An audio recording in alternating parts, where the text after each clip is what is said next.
we will start our parallel conference session 2. And at this moment, I'd like to remind everyone that if you have questions, you may make use of our chat box right here. While for those who are in Zoom and those who are right now in Fimpo College, Royal Fimpo College, you may also ask our in charge there to raise or to give your question to us. So thank you, and we'll start in a while.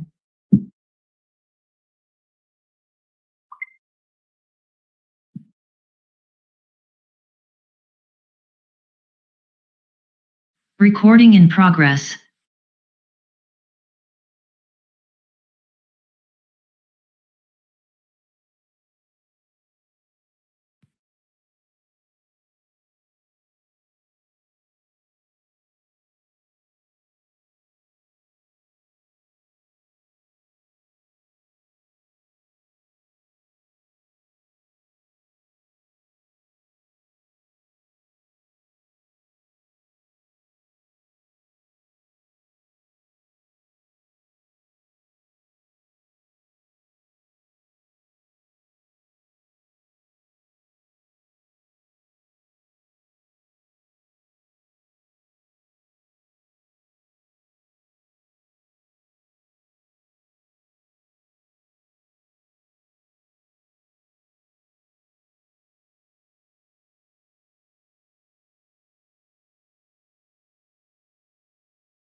That will not be accommodated today. But don't worry, because we can compile all those questions and give it to our speakers. Don't forget to write your email address as well for you to get your answers. Thank you, and we'll start after a few minutes.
the conversation today.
Miss Licky, are we good now?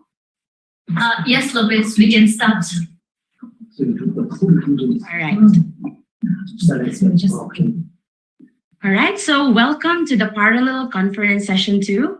I am your segment host. I am Eds of the University of Cebu. So in this session, we have a good number of equally competent speakers who will share about Friends' achievements and impacts. So before we officially start this meaningful talk, please allow us to thank you all for gracing our event. And we would also like to greet everyone who are with us via Facebook Live, Zoom, and of course, our friends who are currently in Royal Kempo College. So to our friends in Bhutan, Kuzu Zangpola, I hope I have this right pronunciation. To our friends in Bulgaria, Zidrave. To our friends in Hungary, Zia. To our friends in Poland, Shisht. To our friends in Turkey, Merhaba. To our friends in Cambodia, Suwazdai. To our friends in Malaysia, Salam. To our friends in the Philippines, Mabuhay and Kumusta. And to our friends in Thailand, Sawadi. So to everyone with us here, hello, hello, hello. And let us start this parallel conference session 2. Firstly, we will learn about internationalization at home of Royal Tempo College in Bhutan, enhancing home away from home practices that will be presented by Ms. Lenzi Kamakahi, and of course, our boot campers. So Ms. Lenzi Kamakahi is the International Relations Advisor, and our RTC boot campers who will also be sharing this afternoon or this day will be Ms. Fem Dechan Tugay and Ms. Pilden Lamo. So the floor is yours.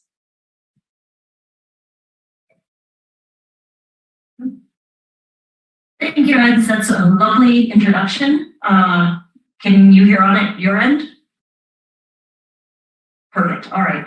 So, as she mentioned, my name is Lindsay Kamakahi. I have had the distinct pleasure of being half on board with Friends when it started, and then I left Bhutan for a couple of years, and I'm back for the end. So I'm very fortunate in this, and we're here to talk about the internationalization process here at RTC. Some of you may have very similar things, and if not, we're happy to share information knowledge together and try to come up with more best practices. So with that, I will go ahead and get started. Our International Relations Office falls under Development and External Relations, and we do many things in this office and wear many hats. So some of the things that we have are inbound students that have come from abroad and come to study either for a semester, a year, or their whole degree program. So we're very fortunate with this, and we just celebrated our International Day yesterday. So we had lots of people up on campus, different international guests.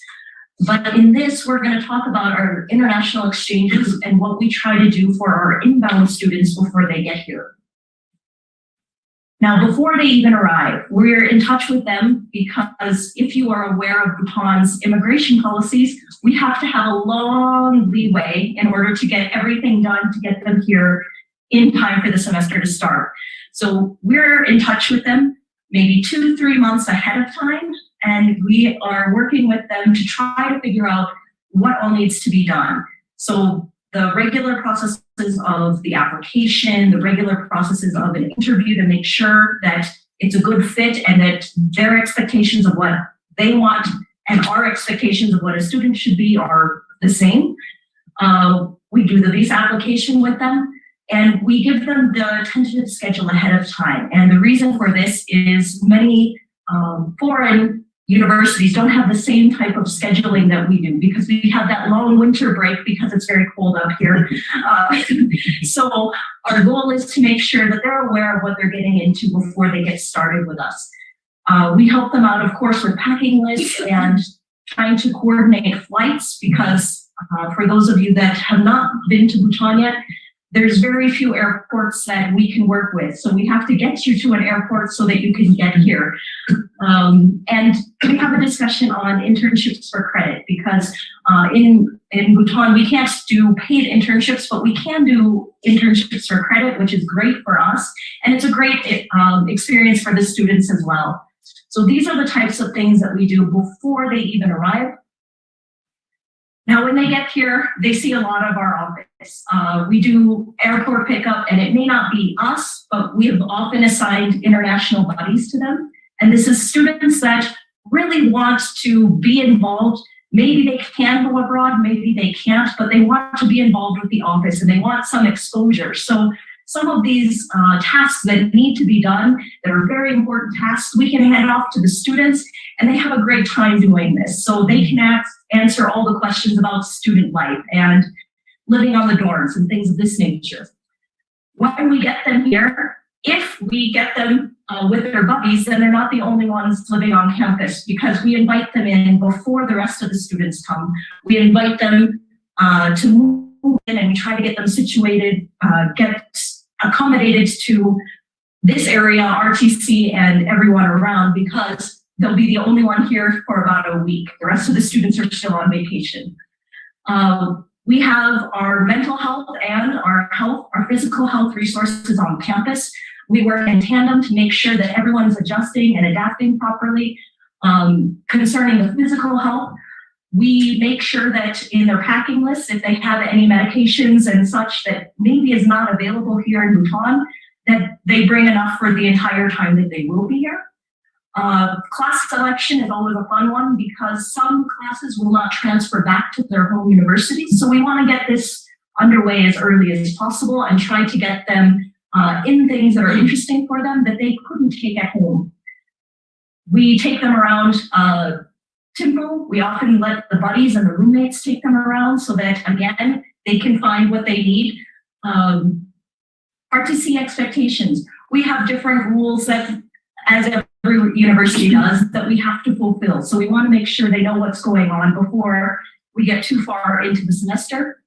And we have lots of sessions with culture shock and adaptation. We do our best to get all the students that have studied abroad already into those sessions so they can tell them, oh, this is what we realized when we moved abroad. Maybe this is useful information for you. It also helps for all of the cultural questions that I'm not able to answer.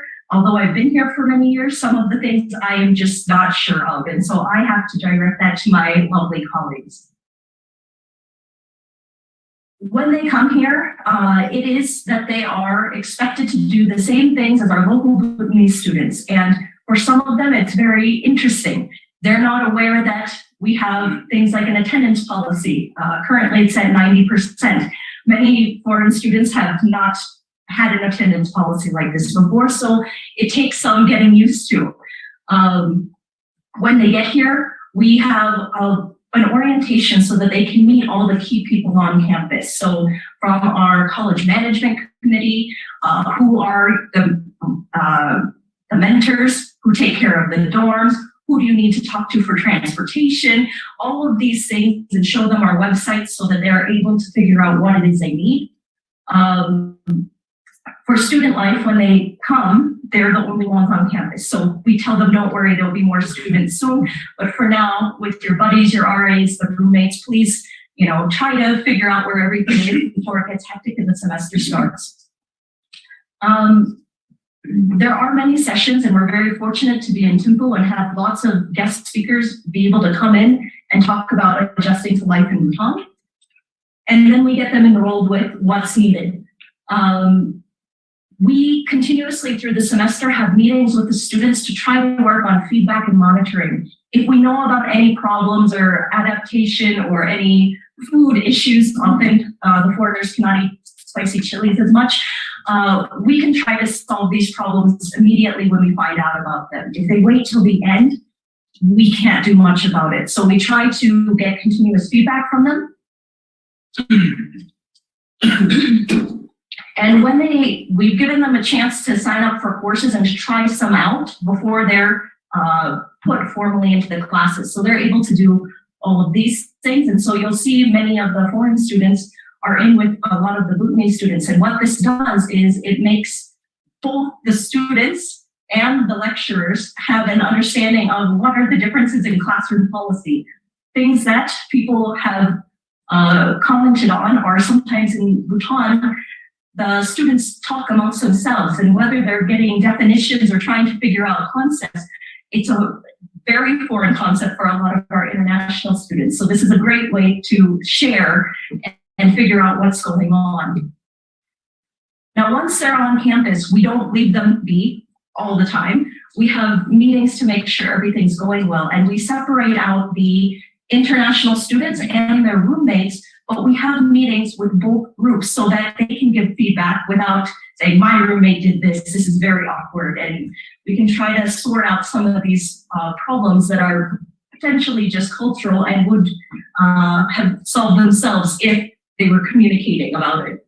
So we do lots of organized field trips. In fact, many of the students are going to Laya, I think tomorrow or the next day, as a field trip. So they're getting to experience the culture with some of the staff and some of the students that are able to go.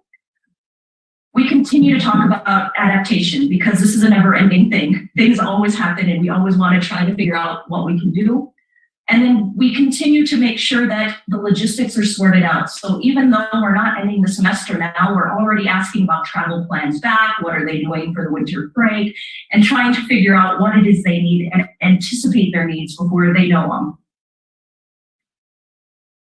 We still talk to them even when they're gone. We had lots of alumni that were able to come up for International Day, and this is the first time we've had international students who are alumni that are in country now that were able to come for the event. So we try to keep tabs on them and get more information so we can do profiles on them, share what they've done, and if there's any partner schools that are having students come in, we try to connect them already. They're the best brand ambassadors for us. We have them help us update all of our materials. So our feedback, our packing list, any of these things, we want to make sure that it's updated, because from our end, we're thinking from the first time we've come, things change. And so they can help us notify these things immediately. The same happens for our outbound. We're able to do the exact process, but in reverse. We don't let them just go and leave. And as my lovely colleagues will tell you, we do lots of processes with them before they even depart. We want to make sure everyone's on the same page, and we found that expectation management is the best way to do that. If we are not clear on the expectations, that means a lot of room for problems. So we do the exact opposite on the way out.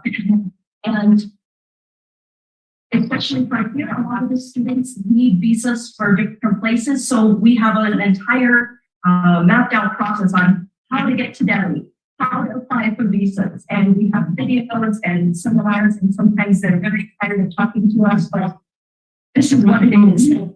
We don't have many of the foreign embassies here in the front. They still send us many of the write-ups and talk to us about what classes they selected. We want to make sure that they'll get the credits when they come back. And for some of our students, they're very fortunate enough to go to multiple locations, which is a lot of work on our end, but it gives students a great opportunity. So when they get to the first destination, they have to start applying for the visa for the second destination. So we do our best to keep on track and make sure that the partners are with us, the embassies are with us, and people are all moving forward. And when they return, we want them to help us out. If they saw how important it was, and we want them to be happy. We want them to be relate, and we want them to be involved. They're expected to do things like our International Day and help us with any kind of feedback. And when we announce our study plan, essentially they do a presentation about their study abroad, and then in our comments, we see how so please come and join us. So,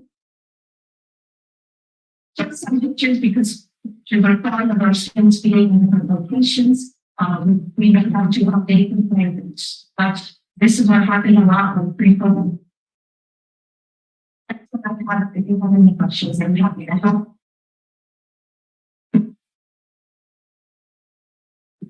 Otherwise, I will pass it off to my colleagues. All right, thank you so much. Maybe we can have now our boot campers from RTC. Once again, let's welcome Ms. Pem Dichen Tugay and Ms. Pelden Lamo. The floor is yours. I'm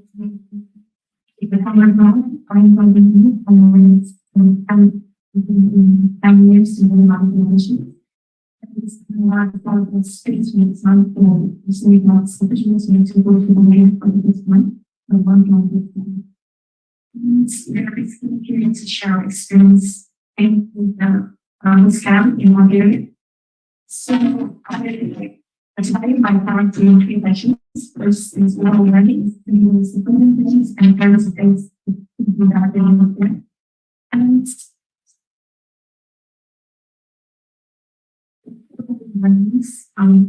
since the creator of the was one of the year sharing his views on internationalization as well. So I don't know so much about it. But I feel like my model in Bulgaria.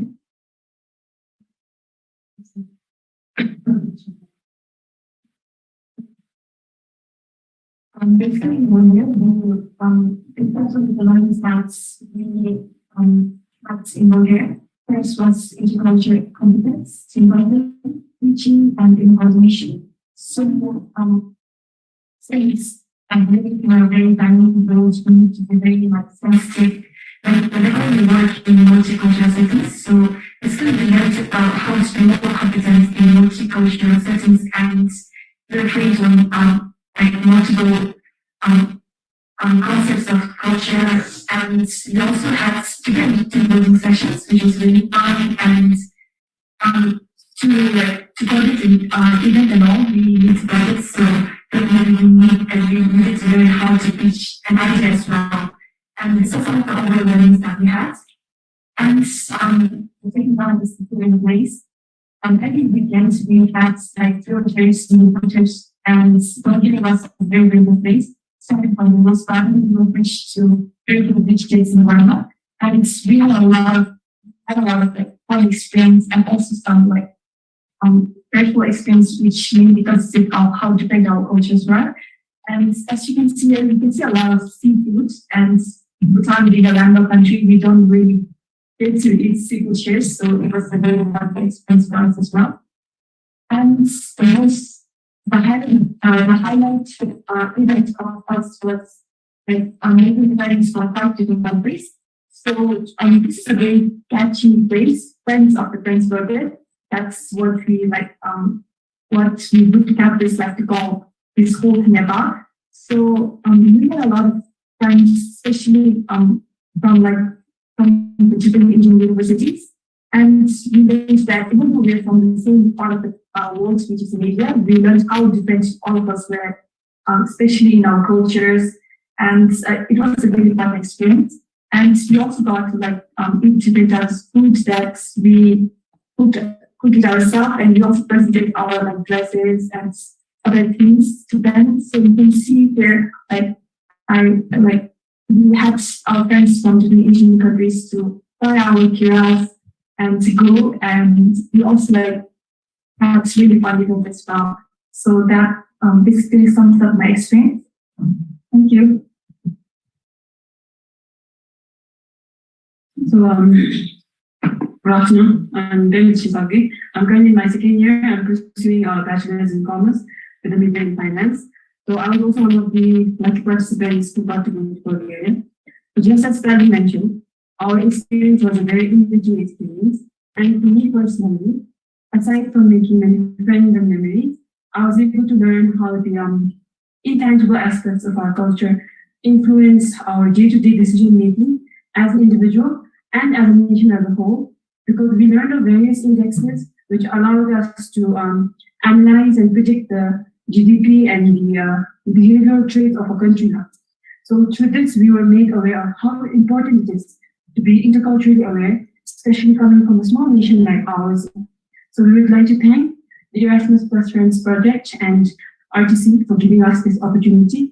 And we also look forward to such opportunities in the future as well. Thank you. All right. So thank you so much, or Kadrin Shaila, I hope I pronounce it well. Thank you, Ms. Lency Kamakahi, Ms. Pem, and Ms. Felden. So before you go, boot campers, I'd like to ask one question if it's okay. Is that all right, Ms. Pem and Ms. Felden? So my question is, while waiting for the questions from our friends in Zoom and on Facebook Live, I'm really interested about different programs you have right now that you're back in Bhutan. So the question is, were you able to create boot camp inspired activities in RTC?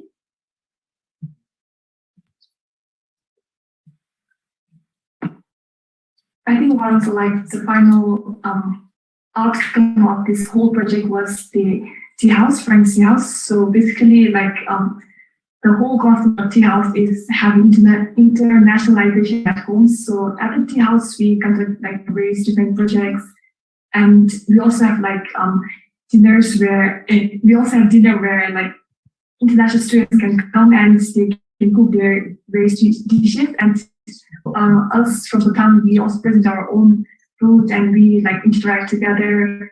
And I think the International Day that we had yesterday can also be one of the main events that we coordinated. And Pemberton and I both were a part of the International Day yesterday, so we could actually apply the learnings that we had from the boot camp and from the book as well into our learnings at RTC as well. I think that and then we are also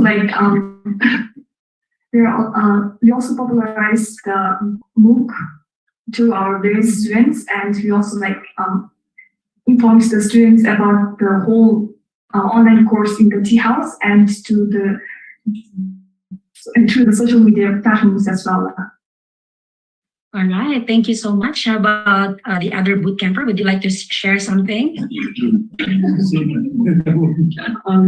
Pretty much, since I'm involved with Calvin, so we have the same information. All right, so thank you so much. Hi, can you hear me? Can I add on that? Yes, sure. Go ahead. So from RTC, we had sent 4 of our students for the bootcamp in Bulgaria. So it's not that after their return trip, they are staying idly at the campus. We have had them included and then involved in every activity that was being held. Likewise, PEM has already informed, we had celebrated our International Day yesterday. We also had our career fair yesterday. So we had RTC Festa on an overall event organized yesterday. So we had them involved in that event. And then we also had our international cooking sessions going on with the tea house as a part of the tea house event. So we are very happy that they are helping. And then we look forward to run the tea house and then the MOOC also in future. So yes, I think they are practically doing their best to incorporate all the learnings that they have done during their bootcamp sessions. Thank you. All right. So once again, Kadrin Chaila, or thank you so much to our friends in Royal Timpo College, especially to Miss Lindsay Kamakahi, Miss Fem, and Miss Pilden. So from Bhutan, let us go to Baguio City in the Philippines to learn about the institution's best practices on embedding internationalization at home. So please give your virtual claps to the director of the University Research and Innovation Center, and of course, the Friends Coordinator of St. Louis University, Baguio City, Philippines. So I give you now Professor Dr. Richelle Lamadrid. Okay, so before I proceed, I'd just like to confirm if everything's all right with my PowerPoint and my voice.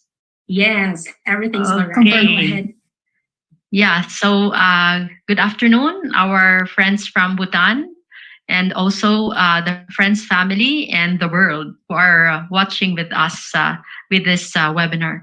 So I'm tasked to present our institution's best practices on embedding internationalization at home. But before I do that, I just like to give our audience a little information about the Philippines, or in particular where we are right now, which is Baguio City, Philippines. So we are almost like 4 to 5 hour ride away from Metro Manila. It actually sits on top of a mountain, so it's kind of cold, and hence it's called the summer capital of the Philippines. We attract a lot of tourists, and it's also a university hub where a number of universities are within our reach. Now, on the part of our university, we have been in operation for 111 years. So we're founded by Belgians. And so throughout our history, we have had a number of our presidents as Belgians. And currently, our president is the only second Filipino president. And the population that we have right now is 25,500 for the university students. And we have multidisciplinary programs. We offer law, medicine, liberal arts, teaching education, engineering, architecture, medical technology, radiology, nursing, business, information technology, and a lot. So we are attracting a lot of students all over the Philippines, and we are also catering to international students today.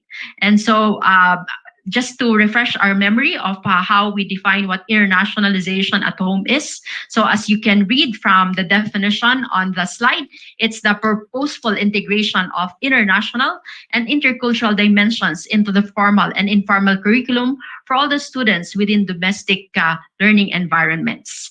So I will be presenting using the organizational development change process. So on the left, you may find the outline on how I may attack my task. So I'll start off with the Friends Kickoff and other internationalization initiatives that we do. And I move on to motivating to embrace internationalization at home, proceeding with creating a vision, developing political support, managing the transition, and currently sustaining our momentum. So given that we are already 111 years in existence, we have had a lot of internationalization initiatives already. So it's nothing new to us. In fact, we have already, we frequently invite, or we have regular visitors from Belgium. They are medical students who usually come over to have their internship. And at the same time, we also send some students to study in Belgium. I myself is a recipient of that scholarship between Belgium and our school's cooperation, because I did my PhD in Ghent University. And at the same time, we also have a lot of partnerships with a number of Thai universities for English programs, so with Indonesia and China.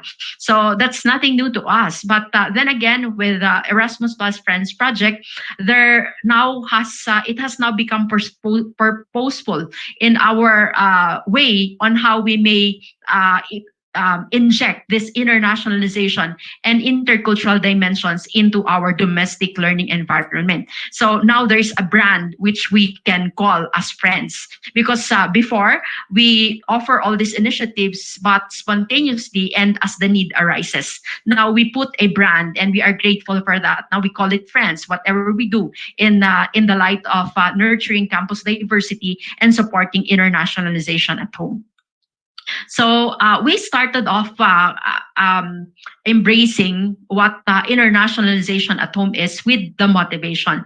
So starting off with the promotion and encouraging what this is a buy-in to all our Lucian community. So we make sure that we influence our top management first by staging a number of roundtable discussions for enlightenment, for orientation about all the initiatives that we are currently doing, and at the same time what we plan to do. So by that buy-in, we expose them to concepts such as TNE, transnational education, the faculty and student mobility, even the intercultural dialogue that must be also part of the whole phenomenon of IAH. And we also made sure that we influence our student officers, because we have a lot across the Louisian student population, and at the same time making sure that their advisors are into this idea as well. And for this particular semester, we started our university-wide information dissemination with the orientation of our fresh intake. The freshman students are now one with us in the agenda of internationalization, because we believe that we have to start them young, from the freshmen and until they gradually grow old in the university, and up till they graduate, we hopefully expect that they have become internationalized. So with that, we also enjoined our international student support association to partner with us in intercultural dialogues, in supporting all our activities. And in fact, they are now housed at our multicultural hub, which we now call Tea House. And most importantly, we are able to solicit our critical faculty not to support the embeddedness in our formal curriculum. So I will get back to that when I move forward with the other processes. So moving forward, so after the promoting and encouraging buy-in, of course, it is important that we create that vision. We have to set the direction, because we need to have that reason for being to push this particular agenda forward. Considering the overwhelming concerns that our faculty and students are having and too much on their plate. So what's in it for them to embrace this particular topic, no, or this mindset or knowledge or even the skill set? So our top management made sure that it's already incorporated in our vision mission statement. And we just transitioned to this new vision mission statements recently. So as you can read from the slide, our vision mission statement now states we are committed to developing locally responsive, globally competitive, and empowered human resources who are creative, competent, socially involved, and imbued with Christian spirit. And before, we didn't have those four highlighted words, but now it's indicated, and people can relate with this as we are now churning out a number of IZN initiatives in our domestic environment. And at the same time, there's also a concrete infrastructure where they can really imbibe, no? It resonates with them, with this presence of the tea house, where it is now housing our multicultural hub. So there is an intercultural dialogue. It's facilitated by the presence of our tea house. So moving forward, no, the third that we move forward to is developing political support. You know that in any organization, there is always that political power play, and there's also the competition when it comes to resources. And with the implementers of this Friends Project, we cannot survive to drive this initiative unless we have the backing of our top management. So in terms of giving us free time, setting aside the prioritization and the like. And at the same time, also the financial support and the infrastructure that we need to leverage all our projects and programs in the light of this internationalization at home. So we ensured we enlightened our top management and the management team at that with all the work packages that are accrued under Friends Project.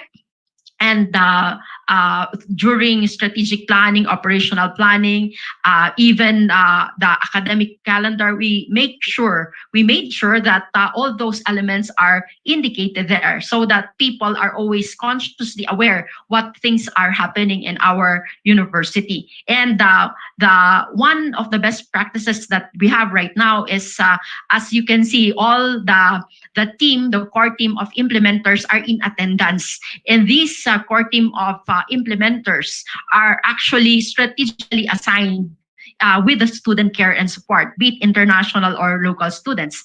At the helm of our group is our Vice President for Academic Affairs that has the influence to direct the activities of our schools, our respective deans, to the department heads, and also to the faculty. So that gives us the power to inform and also to mandate, if ever, to attend all our activities. And in addition to our VPAA, we have also our International Relations Office, our Guidance Office, our Student Affairs Office, and also our registrars. And I'm also the coordinator that is also behind the whole package of our core team. And I think this is one of the selling point of the best practices that we have in SLU, because of that strong team that support each other in all initiatives that we are having. So from developing political support, now we move forward to our implementation part. So after all the preparations that we have put in place to making sure that there is readiness to embrace this IZN, and at the same time accepting of the change process that we are bringing into the mindset, consciousness, and the knowledge base of our community, now implementation follows. And the focus of the implementation is really the big student population who are basically immobile, because we know that the premise of IZN is to make our student population exposed to the world out there. As we can see, the rationale is that there is already a low student mobility, there is a lack of support for intercultural education, and at the same time low support for international students. So by having this rationale, then we know that we are headed to a right direction in incorporating this into our DNA as a university. So the first of which that is very significant is the adaptation of this intercultural virtual module in one of our subjects, which is offered to all the students. So except the freshman students right now, unless they are enrolled in this subject. So this is so-called the General Contemporary World subject. And this is actually taken by all undergraduate students. That's why we are hitting an intercultural awareness, cultural diversity MOOC completers at of 19,500 completers. And this is revolutionary in the sense of establishing its intercultural exposure to all our students.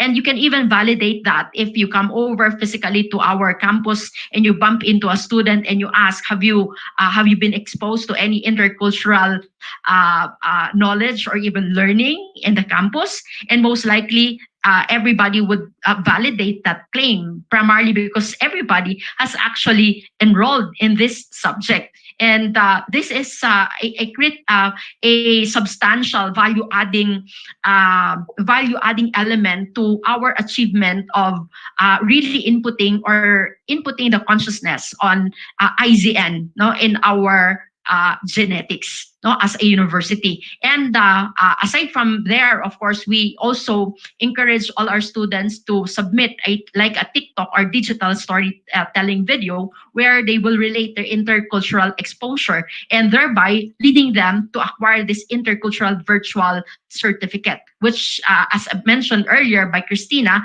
is a metaphorical device, no, a metaphorical evidence of the possession of a global mindset, global knowledge, and global global skills of our students. And further on, as aside from the purposeful integration in our formal curriculum, we have had lots of projects or events in the light of informal curriculum, talking about internationalization and intercultural dimensions. So we had the ASEAN festivals, international festivals.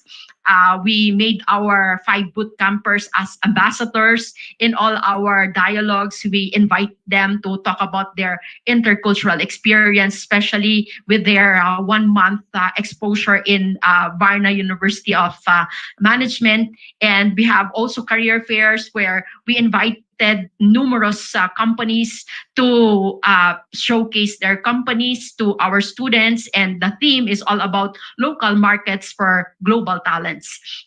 And we also recently visited an indigenous community, which is too far from our university. It's kind of like a 5-hour drive where we trekked, we walked, and it's an isolated community actually, where it's they only had their electricity in 2017. And so interestingly, you can imagine the extent of initiatives that we are doing in line with internationalization at home. And aside from this, we also have a number of projects that are related with the friends, which we have Antenna. It's also an Erasmus Plus project that hooks us up to a global network of universities. And also the Commission on Higher Education sits atop that particular Erasmus Plus project, which it gives us a policy and guidelines on how we internationalize and embed the policies in our university. And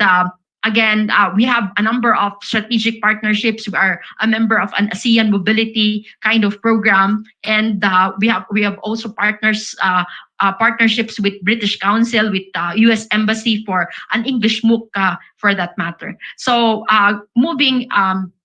So from there on, with all this, I think we have already put our IZN in place. It's nothing new to us. We are happy that we are on the dot with all these exposures. And so we want to put these systems in place. But I will no longer elaborate on this area because another colleague of mine, Andrew Macalma, will be presenting on how we sustain our momentum with all these initiatives that we are bringing into our system. So from there on, let me just walk you through again in a nutshell what I have presented on how we have embedded IZN at home. So we started off with promoting and encouraging buy-in. We moved into setting a direction. We made sure that we have management championing and driving our initiatives. Then finally, importantly, the education, investment, and developing of our human capital, because it has to be there because they are our target market, and we now have to sustain our momentum. So with all these processes that we have put in place, we make sure that it has to thrive in an environment of collaboration. An openness for information sharing, a support for whatever endeavors each cluster is doing, and also social capital that is ensured with all this 25 and more than strong people that we have in our community. So the gist of the matter is that we have come this far because, as Helen Keller has mentioned, alone we can do so little, and together we can do so much. Thus, because of that, our award, we bagged the Global Citizenship Award, which is the #1 award given by our Commission on Higher Education just this year, July of 2022. So with all those, I hope you gathered so much on how we did it in our university, and 15 minutes, I think 16 minutes. Thank you for your kind attention. Agyaman Unay, Professor Dr. Lamadrid. And right now we are waiting for questions, but maybe I can throw one question for you, since our internationalization is not anymore new to SLU. So of course, I guess you are really championing internationalization even in the midst of the pandemic. So my question is, during the height of the pandemic around 2020, what is the most difficult challenge that you experienced while implementing your best practices on embedding internationalization at home in SLU? Yeah, your question is more on the positive side. I hope. Yeah, It could be. positive and negative actually. No, so on a negative side, I'd say that it's so difficult to reach out to so many because of the internet problem. Coming from a developing country, I think we are still struggling with that. And but on a positive side, I think the pandemic has really facilitated us reaching out to more students. So with the staging of international festivals online or ASEAN festivals online, and unlike if it's an F2F, then the difficulty may exist as to the physical mobility. But here, just at the comfort of your home, so long as you have an internet stable connection, then you can reach out even to our students abroad. We're on the same page because of the digitization and technological development despite the pandemic. So that is the silver lining, I think, of the pandemic. And here we are all together in our respective countries, yet being together as friends and talking about this internationalization at home. And so that's a happy note somehow. Thank you for that. Once again, that's Professor Dr. Rachel Lamadrid. So thank you. Our third speaker is also someone from Baguio City, Philippines. She is the director of the Guidance Center of St. Louis University, Philippines. So please welcome Ms. Corazon Batarina Kawe, who will share about the impact of intercultural awareness and cultural diversity massive open online course or MOOC on learners at St. Louis University.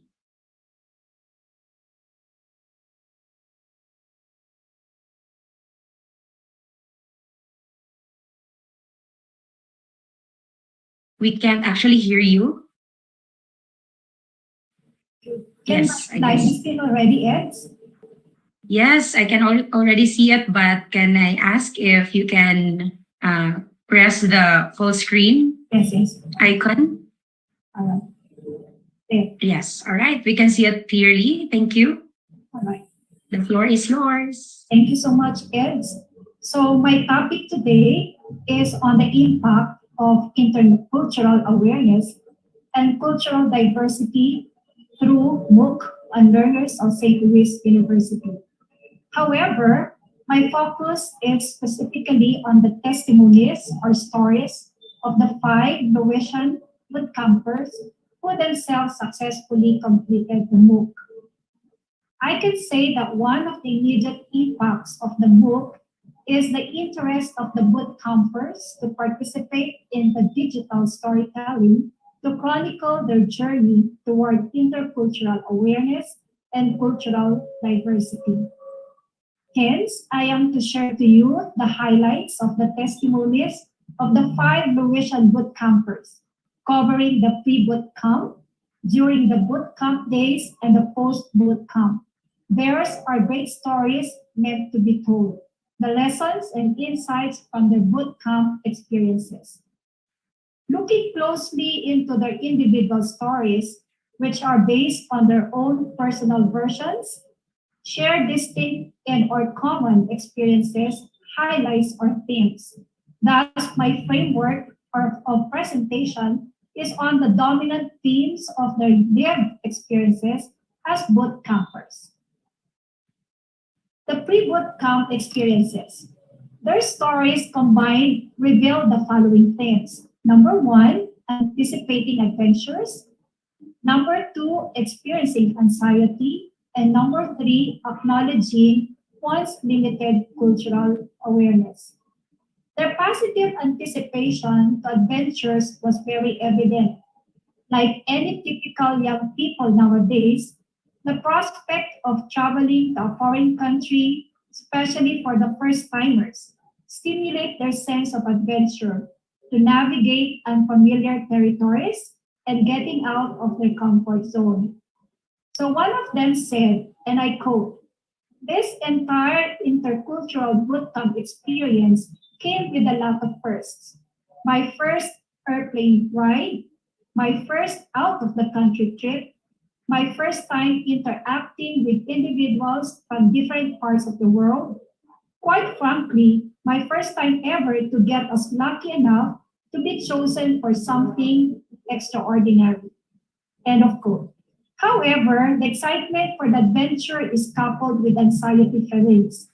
Most of them were honest about their general feelings of worry, fear, and nervousness as they looked forward to exploring a new, unfamiliar, or strange environment.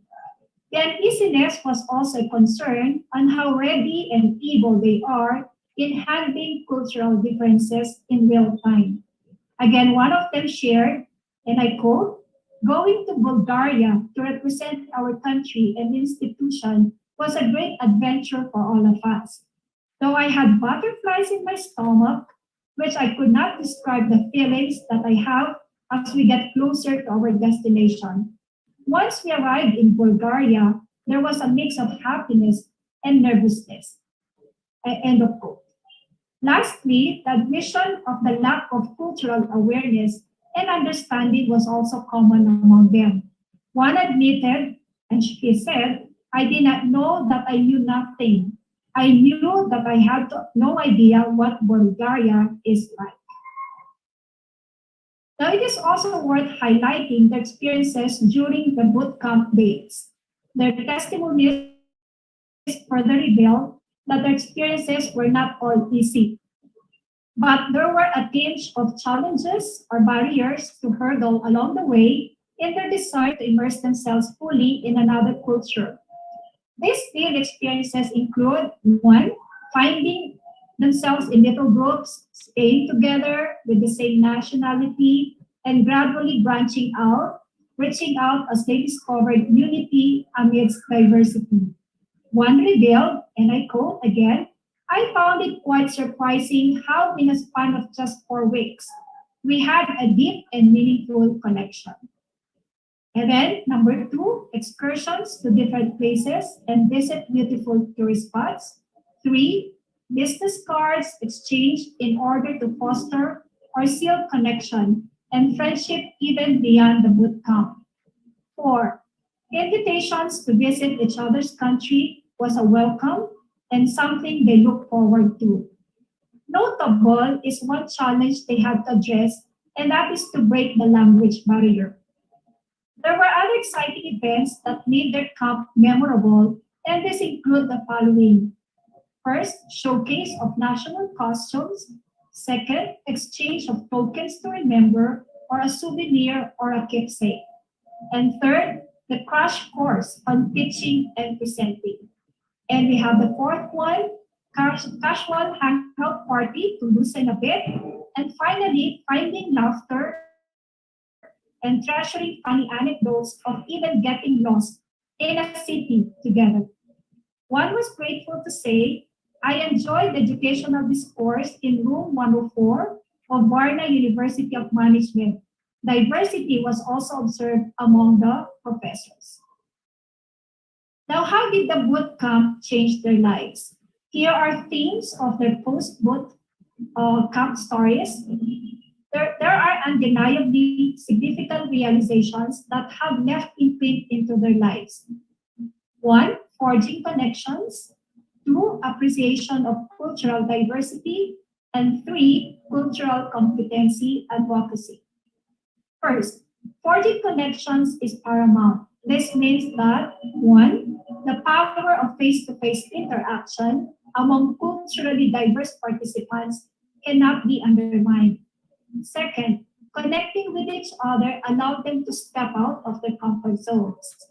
Third, there was a meaningful shift from the I am to the we are mentality.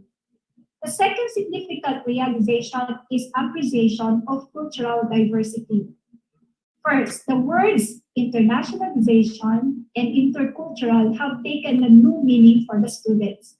These are no longer foreign concepts to them. Number two, the freedom to engage in cultural dialogues open doors for them on what it really is to become part of a global community. And the third significant realization is revel in their newfound courage to advocate cultural competency. The MOOC, the digital storytelling, the bootcamp cannot be ignored as a once-in-a-lifetime experience that resulted to their whole level of awareness and competency in understanding diversity and what it means to be a global citizen. One of them declared, I would not have been able to have all these experiences if it was not for my getting over the fear of rejection. I constantly have hanging in my head. I only imagine how I would remain the same old, fearful, socially anxious person I am. But it took one step, one single reply to an email that changed my life. Of course, the fear is still there. It cannot be undone in a span of 4 weeks. But I feel like I am headed in the right direction, and I hope to get to continue. So if there is anything I'd like everybody or anybody to take away from this, it is to make friends, take risks, and go the extra mile, literally and figuratively. Moving on, one of the boot campers summarized her journey as stages of cultural awareness. First, the blindness stage, and she said in one statement, I did not know that I knew nothing. The sensitivity stage, which follows, is actually taken in a nutshell. And she said, I now know that I had no idea what Bulgaria is like. So I did the sensible thing everybody should do before they travel to another country, and that is to research about it. The third stage is the competence stage, and that is again taken in one statement. As the boot camper said, I eventually got used to some of the ways. And finally, the proficiency stage, she disclosed that one of the professors in the boot camp words of encouragement said, always try something new, go somewhere else, meet other people, and see the beauty in unfamiliarity. I wish to end my presentation by quoting again one of the words of the boot campers, and would say, the core of this whole thing lies with the memories and connections that we made. All the experiences and insight I have gained from Unit 1 of the MOOC, of the online course, no? To eventually standing here today have and will continue to help me grow as an individual. Okay? So to all our Erasmus Plus friends, partners, maraming salamat, and that is thank you sa muling pagkikita, and that is until we meet again. Thank you so much. Thank you so much. Or agyaman ako nay, Miss Kawi. And right now, I'd like to ask one question while waiting for other questions from our friends in Royal Temple College and of course our friends here in the Zoom. So I can say that boot camp is indeed a very life-changing experience, and we would love to have more and more people or more and more students from the SOU family to be cultural advocates. So my question is, are you planning to, or are you now currently designing a bootcamp SLU version for everyone in SLU? Oh, that is a very bright and good idea. And probably like Mom Michelle is listening right now, that can be a major consideration in our own bootcamp in Baguio City. Okay, I think that is a very good suggestion. Especially to our student leaders. Yes. Wow, that's a great news. Yes. So once again, thank you so much, Ms. Kawi of St. Louis University. So at this juncture, we will be listening to a recorded video of the director of the Center for Social Impact of Payap University in Thailand. He will talk about the challenges of embedding Friends MOOC or Massive Open Online Course into internal university academic system. So let's welcome Professor Michael Milam.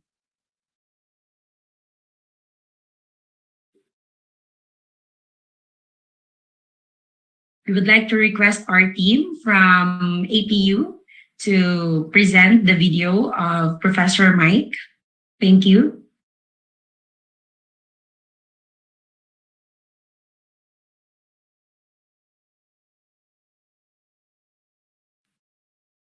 So while waiting, I guess based on the note right here from Dr. Grace Carrido of SLU, we have an English cam or eCamp in SLU. So that's a great news. Maybe that's one of a good strategy that we can also share to everyone right here in Zoom, on Facebook Live, and of course, our friends who are currently in Royal Timpo College.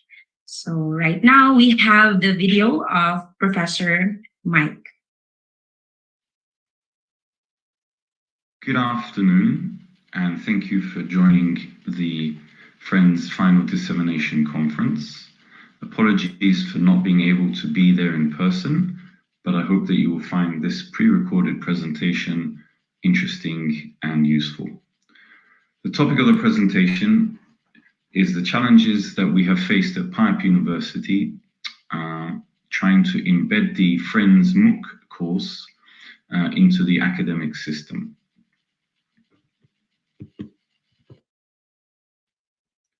So, just a little bit of background.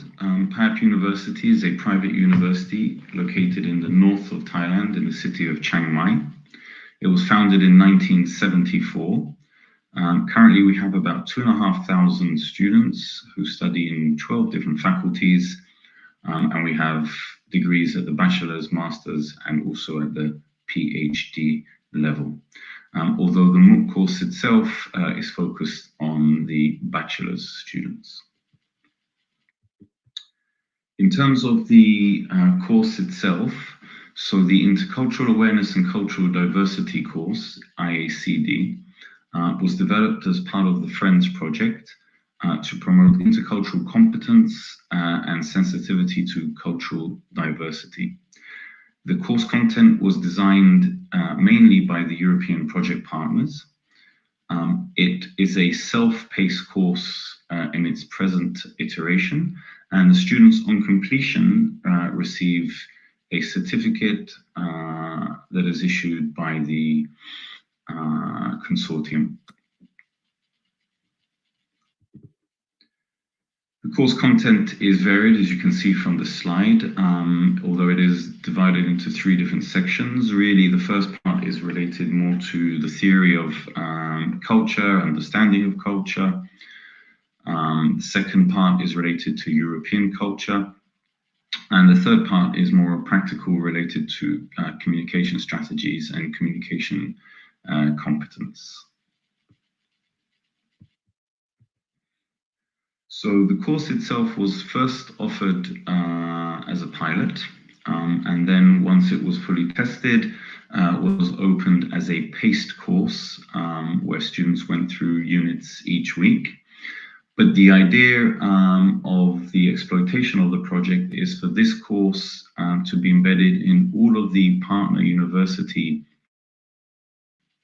curriculums, in specific courses or as extra courses. So this year, Pipe University issued a regulation, as you can see on the slide, stating that the MOOC course from the Friends project, the IACD, will be embedded into 2 GE courses. So these are general education courses that are designed to enhance the English levels, English proficiency of our students.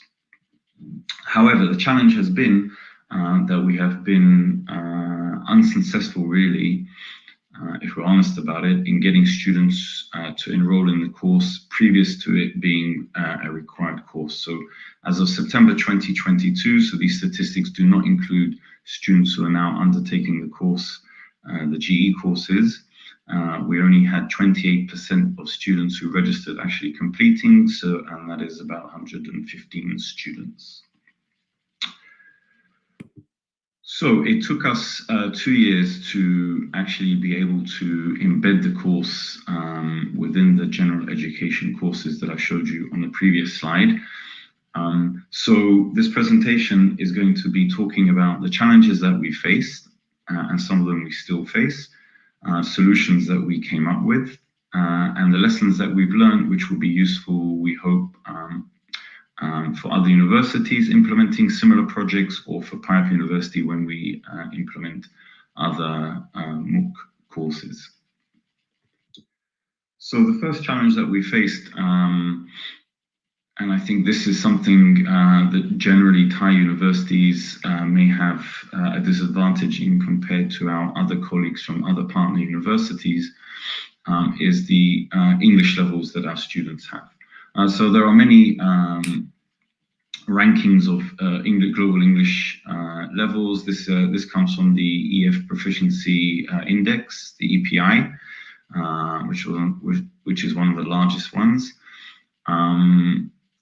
And as you can see, Thailand ranks 100 out of 112 countries that they look at. So it's very near the bottom, as compared to our partners, especially Malaysia and the Philippines, who have, for obvious reasons, have higher English proficiency levels. Bhutan was not included in this report, which is why they're not there. So the real issue that we faced was, obviously, the IACD course was a content course. It was not designed to teach English. It was not an ESL course. But because our students have lower English proficiencies than other countries, most of them found it extremely difficult, even though it had subtitles. But the pace of the course was too difficult. The content was too difficult. The language used made it exceptionally challenging for them. Apart from obviously a couple of faculties which we have, which is the nursing and English programs, where their English is generally of a higher regard. Now, one of the issues that we face is that when courses are designed for English language learning, they need to be very specific in terms of the context. And of course, we understand that the IACD was not designed for this, but the sections that are related to the European Union, for example, are very difficult for students to understand and to follow because they don't have the context and they don't see it as being relevant. The lessons that we learned from this was, firstly, we as an institution needed to be a lot more proactive when the course was designed.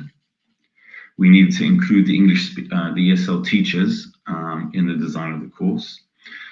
We actually created support groups and we offered mentoring while the course was being offered the first round. But realistically, given the time frame for the future courses and the number of students, this is going to be a little bit difficult for us to do. One thing also that we've learned is maybe the GE course environment is not the best place for the course to be embedded in, because every student has to take this course, even if their English is maybe weaker or stronger. So we're now looking at how we can embed the course in specific courses where only the stronger students can take it, and therefore being able to ensure that more students pass it successfully. The second challenge that we faced, and this is related to internal work, is the teacher workload. And of course, all around the world, teachers are overworked at universities. They have lots of things to do. You can see from the graphic there that teachers are expected to not only teach, but do research, academic service, and all the other things. So the problem was that when we approached teachers to ask them to embed it in their courses, firstly, they need to take a lot of time to actually go through the course and understand it. Most courses, especially on the GE level, there are many sections taught by different teachers. So ensuring the standards are the same and the way that they're being taught and how the MOOC is being involved was challenging. As I mentioned, we didn't really involve teachers in the initial piloting phase. This was done more by the project management team, which made it a bit more challenging to have them embed the course later on.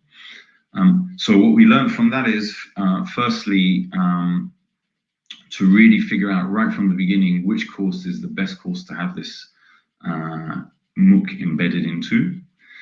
And also to identify these course champions, so teachers who are really motivated to engage with the subject, to have the subject as part of their course, and to use them to promote the MOOC internally at the university level. Another challenge we faced is just the way the curriculums and syllabi are developed at our university, and I think other Thai universities probably face the similar issues. The MOOC course, the IACD takes a lot of effort from the students and therefore needs to be recognized within the grading structure in a sizable way. That means that the course structure needs to be changed. A lot of courses are based on exams, and the exams take up most of the percentage of the grading system. So it's difficult for us to change that. And as I mentioned before, not putting the course into the general education system, even though that's a very easy solution because of the best fit, but unfortunately everyone then needs to take the course irrelevant to their proficiency. Something which I think everyone has faced, so it's not particular to PIAP, but this is the student apathy, maybe not being motivated to take the course. Obviously, COVID-19 made that a lot difficult, but our other partners seem to have overcome that, so that's not a specific issue to PIAP. But however, what we do face is that a lot of students don't see the need for taking this kind of course, even though they get recognized by the European Union, they get a certificate. But because they don't really use English in their daily lives and they don't see it as being related to Asian culture, because the content is more related to European culture, they find that a little bit off-putting. One way we got around that, at least at the initial stage, was to try and have competitions and engage students with fun activities, but also to ensure that whatever course it is embedded into, they get sufficient credit for the course itself, and they don't see it as being extra work. The last couple are related to the internal management structures at PIAP University. So unfortunately, we've had many changes in both academic services and general education, which has made that very difficult for us then to keep a consistent strategy going, to ensure that the Friends project and also the IACD course is viewed as being useful to the students. We obviously issued a commitment by the university to embed the course in the GE, but that was only done towards the end of the project. So one thing that we definitely learned from that is this should have been done right at the beginning. So the university needed to commit to embedding the course, to issue this letter, which we then could use when we were talking to the different systems and the different departments within the university. The last issue, and this is one which we're struggling with at the moment, and we haven't fixed it as of now, is the disconnect between the current platform. So the IACD is now hosted outside of the university, and the internal management information systems. So it's very difficult now for us to tell which students are taking the course, where they are, have they finished or not. The teachers ask me this continuously. The only way that we found to make this work is to ask the students to physically send a screenshot of either the completion, so the certificate, or even while they're taking the course. But when you have 30, 40, 50 students in a class, it becomes very difficult for the teacher to follow this, and anything that's difficult for teachers generally means that they're not going to be motivated to do that. Also, there is an issue around how we can, if we need to give credit for this course within the grading structure, how do we prove that? And also, if there are disputes, what needs to happen? So one thing that we're looking at, and I know APU, our other partner, is also looking at that, is to how we can integrate the course into our internal systems. So not have it hosted externally, but have it hosted internally, and then we can access all the background data and all the information. So finally, just a few things that we've come across. So it's obviously been a little bit of a challenging activity. It didn't seem to be such a big deal at the beginning, if I'm honest. But yeah, getting something embedded into the university is not so simple. We, of course, understand completely that the course was developed not to teach English, but to teach culture and to teach content with 5 very different partner countries. But the project team at PIAP, we needed to ensure that those goals were relevant and attainable. And the last thing is that this course can definitely be used not only within the academic structure for students at the undergrad level, but also maybe looking at microcredits and lifelong learning. I'd like to thank you very much for this opportunity to present our experience, and if you have any questions, my colleagues can answer them. Thank you very much and have a great day. Right, so kung ka, Professor Mike. So should you have questions, you can send right here on our chat box, or probably you can send us an email and we will send it to Professor Mike. So from Thailand, we will fly back to the Philippines for one of the University of Cebu's Friends Project team members will share about a transformative and resilient university through the Friends Project. So here with us, representing Dean Ofelia G. Manya and Miss Cristina Marie Hernaiz Gomez, we have Mr. Francis Jose Lian Abayata of the University of Cebu, Philippines. Take the floor, Mr. Abayata.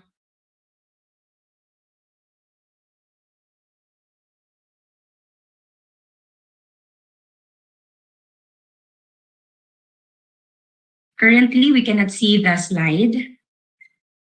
Right. We can already hear you clearly, but yes.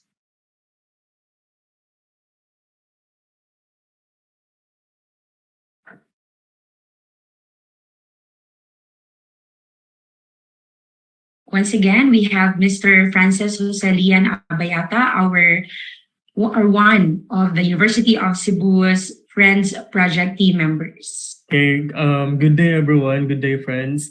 On behalf of Dean Ofelia Manya, Miss Cristina Hernaiz Gomez, and Miss Evelyn Lopez, I will be sharing in a brief manner, in a brief lang, how UC transforms and how we show our resiliency, especially during the pandemic. And maybe as what Mike mentioned earlier about the challenges, so how UC also how UC encountered some of those challenges and how we're able to to deliver the project outcomes in a timely manner. So we produce results. So today I will be discussing about a transformative and resilient HEI through the Friends Project. So we already have a good background or idea as to what Friends is all about. It's basically a European consortium project, and UC is a partner, a lucky partner that participated in this kind of consortium project. So for the outline, I will be discussing in a brief manner as to what UC's institutional structure for a resilient and transformative recovery, and what is the role of foresight, and of course, in terms of sustainable growth and impact. UC upholds the student-centered approach. It means that we value internal stakeholders' concerns. So we consider how the students want to be delivered and what content that they need to receive. So UC upholds this kind of student-centered approach in order for our pedagogical approaches to be responsive to the needs in a VUCA environment. We value diversity and inclusion in all of its curricular, co-curricular, and extracurricular programs. Now here, luckily in UC, we have a very good top management in terms of support, in terms of level of support. As Dean of G. Manya, the Vice Chancellor of Business Development Innovation, with her influence, we're able to easily embed and implement the Friends projects and activities. So we have anticipatory governance and the capacity to construct probable futures. In terms of leadership and supportive management, the deans and the department heads of the student personal services were also in sync. And I would like to borrow also what Miss Rachel mentioned in her presentation, how this strategic coordination with the offices concerned in terms of implementing the activities of the Friends Project. Aside from that, we have good ears and we have open door policy to our students. So if ever they have concerns and problems regarding the handling of the digital storytelling or the IAC DMOOC, we are 24/7 in responding to their inquiries.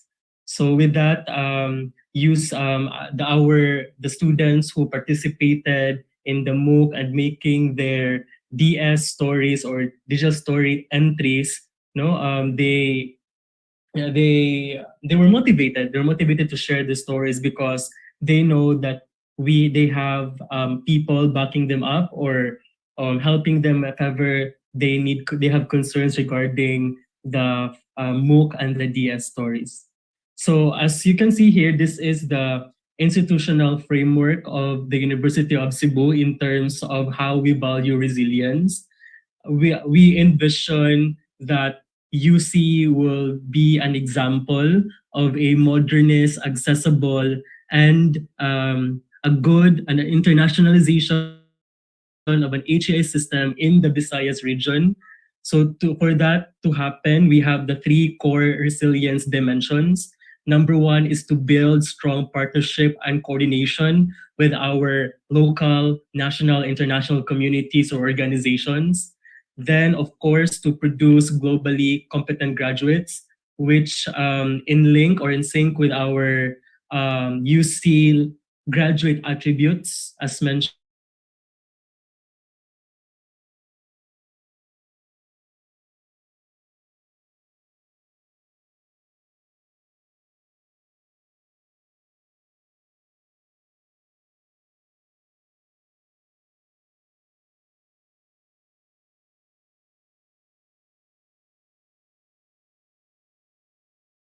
So for this framework, a house, it looks like a house.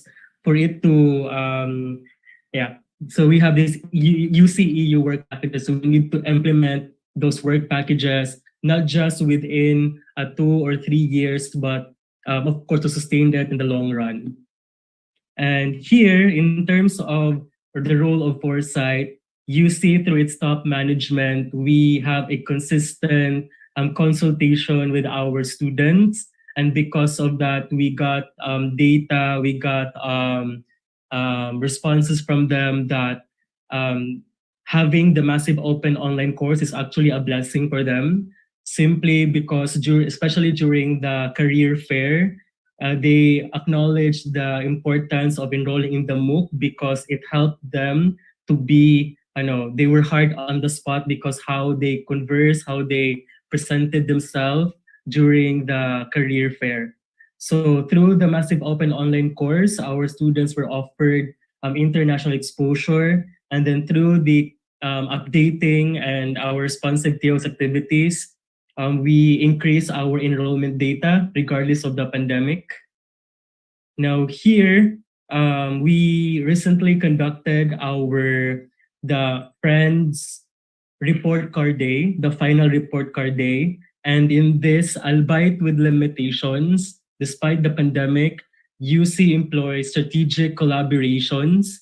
In this, the university responds to the need to incorporate new suggestions through, through this final report card day. As you may see here, 98% of the 75 total respondents were satisfied of the overall UC Friends project. Now, in terms of sustainability, we strategize this into four major parts. In terms of financing, second is stakeholder and community involvement. Third is external institutions and government policy. And lastly, reintegration for developing competencies. So number one, training student organizations to do income generating projects. Then utilize the partnerships that we have with the companies, alumni, and of course our student development welfare fund.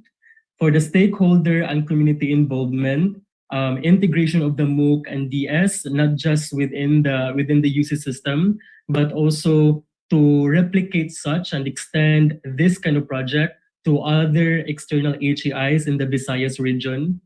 and of course to have in-depth research study about this Friends project. In terms of the external institutions and government policy, so we are actually aiming to have a shared memorandum that would integrate the Friends MOOC in the HEI's curriculum. So through that, we can have first we will have a meeting with CHED in the Philippines to discuss um, any possible projects. No, next is the reintegration for developing competencies. We understand that not all people will stay for long in an organization or in a university or HAI. Hence, you need to train new champions to sustain the Friends project. And every year, you also need to reboot and reskill your people, your staff, not just your students, in order to assure na there will be sustainability with the Friends project. Not just with the Friends project, but with the other UC-EU partnered projects. So with that, UC with the Friends team, Dean Manya, Miss Tia, and Miss Eds, and yours truly, we are aiming to bring University of Cebu to the minds of the world. And that ends my short discussion or sharing. Dagang salamat. Yes, daghang salamat, Mr. Abayata. And I have this one question while waiting for other questions. So I guess UC and UC community, we have good ears and open door policy to everyone within the community. So I'm wondering, maybe you can briefly share how you offer 24/7 quick response, to any inquiries from our students. Yes, actually, we have our student leaders. No, we have our student leaders, and they were given some incentives, and because of they will be available even 2 a.m. or 3 a.m. if someone will be asking, so how do I go about my digital storytelling? Like, what are the format and the like? So our students are actually empowered to partner with the faculty in charge in the DS MOOC, in the MOOC and the DS stories. All right. Thank you so much, Mr. Abayata. So we are now down to our sixth speaker who will share about the intercultural passport beyond the Friends project. So he is the University Registrar of St. Louis University, Baguio City in Philippines. Please give your loudest virtual applause to Professor Andrew S. Macalma. All right. Thank you very much, Mom Eds, for the very kind introduction. I hope you're still doing great. I'm actually very much thankful to our earlier speakers because, of course, they gave such inspiration, especially, of course, for the sharing. Today, I'll take my time. So I'd like to say good morning, good afternoon, good evening, wherever you are. This is, as introduced, Andrew, SLU Friends partner from St. Louis University, Baguio City, Philippines. My presentation today will be on the intercultural passport beyond the Friends project. Although I have to admit, the next things that I'll be talking about had been nicely discussed, expertly explained already by our earlier speakers, but nevertheless, I'll try my best to also look at it from where I came from and where we're coming from here in St. Louis University. I am very sure that everybody here would agree when I say that the Friends project that we have all been a part of had been one of the unique, interesting, and impactful international and external projects we have all been lucky to have been immersed into. Am I right? Yes, I think everybody agrees to that. Not only because of the many accomplishments in the different work packages that have been reported in terms of the objectives of the project, but we have seen our HEI partners, mostly in Asia, upskill themselves relative to internationalization capabilities among its students and, more importantly, their global competence. On top of this, the project did also allow the majority, if not the whole university, to be included as beneficiaries in many ways in this noteworthy endeavor. Not to mention, of course, the physical face-to-face meetings in significant places around the globe and the very informative virtual engagements and meetings we have had. And again, I'm sure, especially those who have been involved, you also say double agree to this statement. Looking back, we can only say the work and the investments, no, of all time, talent, and treasures we have placed on this was very much all worth it. Now, of the many meaningful work packages, the Intercultural Passport, also known as Work Package 3, has been very instrumental, no, in shaping students' intercultural knowledge and sensitivity to cultural diversity through the introduction of the Intercultural Passport virtual module into an HEI's either elective or formal curriculum. Quite unthinkable at first, but with creativity and very strong admin support, no, from our end, now you know why we have 19,000 completers. The inclusion of the MOOC into the formal curriculum was a success. And so the MOOC was made an integral part of either a course or a mini course on campus. The reward was enticing. You get the credits for the course taken, and for those who did and went on to complete, of course, the digital storytelling requirement, you get an intercultural passport, a testimony of your knowledge and sensitivity to cultural diversity. And in our case, okay, lucky 5 students, no, okay, from our university were able to join, of course, that wonderful boot camp, no, which earlier on our colleagues have actually talked about from both, of course, Timpo University and, of course, St. Louis University.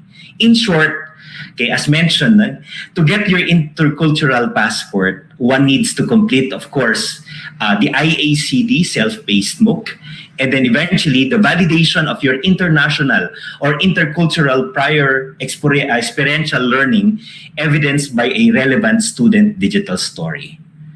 From our side of the project, the digital stories were creatively worked out.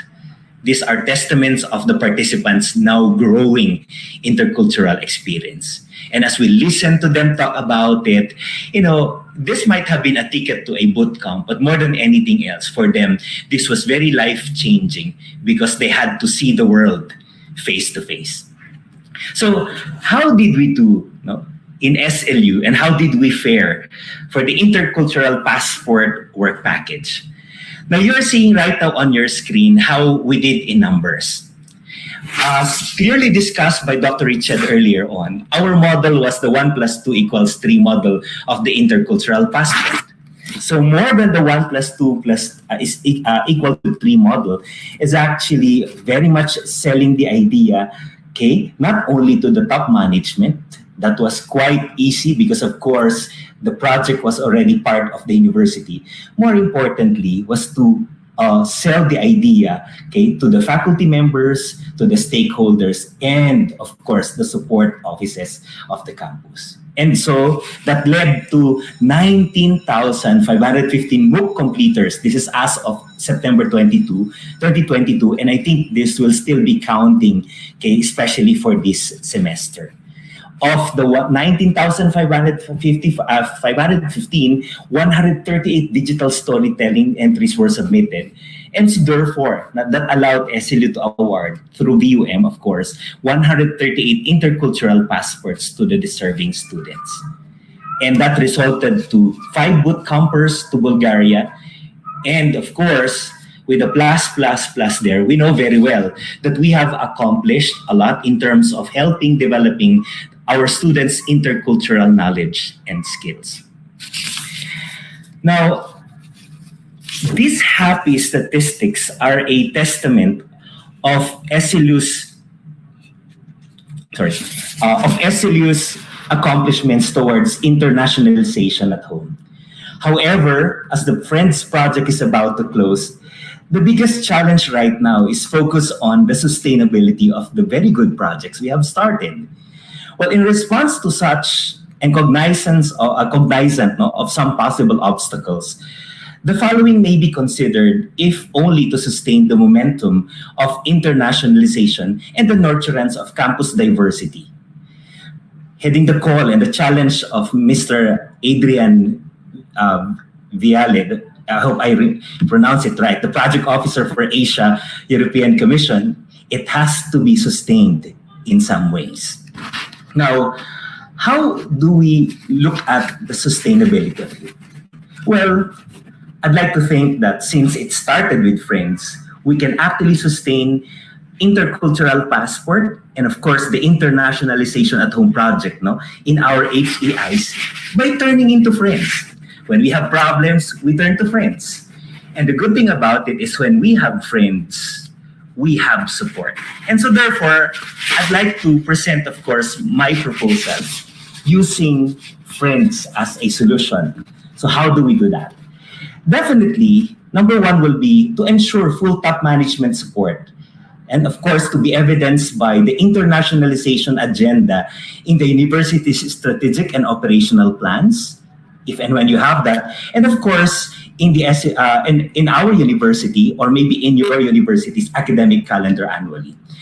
We know that somehow top management support is the most important critical success factor for any project success, such as, of course, the Friends Project. Top management involvement in projects can positively and negatively impact, of course, portfolio success at the same time. But of course, with much work and very good relationship, management can look into devoting time to the program in proportion to its potential cost, reviewing the plans, following up on results, and more importantly, facilitating possible management concerns involved with integrating the programs, the Friends Project activities with the management process of the university. Now, secondly, I'd like to propose that we need to reassure allocation of financial and manpower support to our internationalization activities. Following the understanding of the top management support could be in the form of aligning human and financial resource elements, such as an experienced team capable of meeting the project needs, and more importantly, its sustenance. I think this is where the champions would come in, as we have talked about. So resource allocation on the one hand is an essential step in the resource planning process. And an efficient resource management system would help achieve the same success that we have actually been looking forward to. Okay? This is a continuation of what we have already accomplished. It also plays a prime role in the success of a project team by giving the required political backing and, of course, the aligning of human resource management system. So human, financial, technological with the needs of the project. So top managed support is considered a meta factor that incorporates other critical success factors in these relevant projects. Interestingly, especially for most universities in the Philippines, since we are all aware of our university international rankings, it has to be mentioned that these investments are, and of course, whatever will be accomplished, are aligned with the United Nations Sustainability Development Goals, number 4 and 17. I'm borrowing that from Dr. Richel, on ensuring inclusive and equitable quality education, promoting lifelong learning opportunities for all, and strengthening the means of implementation and revitalizing the global partnership for sustainable development. Now, I go to my third, the letter I. Implement full adaptation or adoption of the MOOC in the GC World course, where it was actually embedded in our system, with the following considerations. One is, of course, to now look for possible qualified, excellent local facilitators who will facilitate, of course, the themes for the IACT MOOC. And secondly, probably with our experience coming from our reunions, coming from our programs, our international webinars and all, we can look into how we could probably even more enrich the content of the MOOC. Although, of course, as mentioned earlier on, Another challenge that we'll have to work on with regard to this one will be the transfer of the IACD MOOC from VMU into our own homes and backyards. What I guess, no, with full top managed support, allocation of financial and manpower, and then the good buy-in of the academic department, I think this can possibly work out. So, as the MOOC had already been embedded in the curriculum, it will be very interesting as to how partner universities now will sustain it, considering the noted ROI from formalizing it into the curriculum. Although there are challenges, especially for other Asian partners, I think we all know and we all would say that somehow the ROI is very much promising, especially for our students in connection to their employability, knowing, of course, the trend right now in terms of employment. Now, on the E, elevate the SLUT house in the university as a major hub of this intercultural internationalization at home activities. I guess, especially for our partner universities, this had been a requirement which will stay there forever. Well, at least for some years after even when the project would close. And I think right now the challenge is to how to maximize it. And so with the creativity not only of our international advisors, but even other partners, even outside of the university, we might possibly drum up some activities in order to keep the tea house as vibrant and as relevant, especially considering its position in the university. All right. My letter N for the Friends solution is network and solicit membership in the global university arena, and of course, continue university collaboration and exchanges. Now, the collaboration between professionals from different countries has become a claim in the globalized world where we live. In this scenario, collaborative social networks play a fundamental role in bringing people from different territories together in the same virtual space that it favors the exchange of information.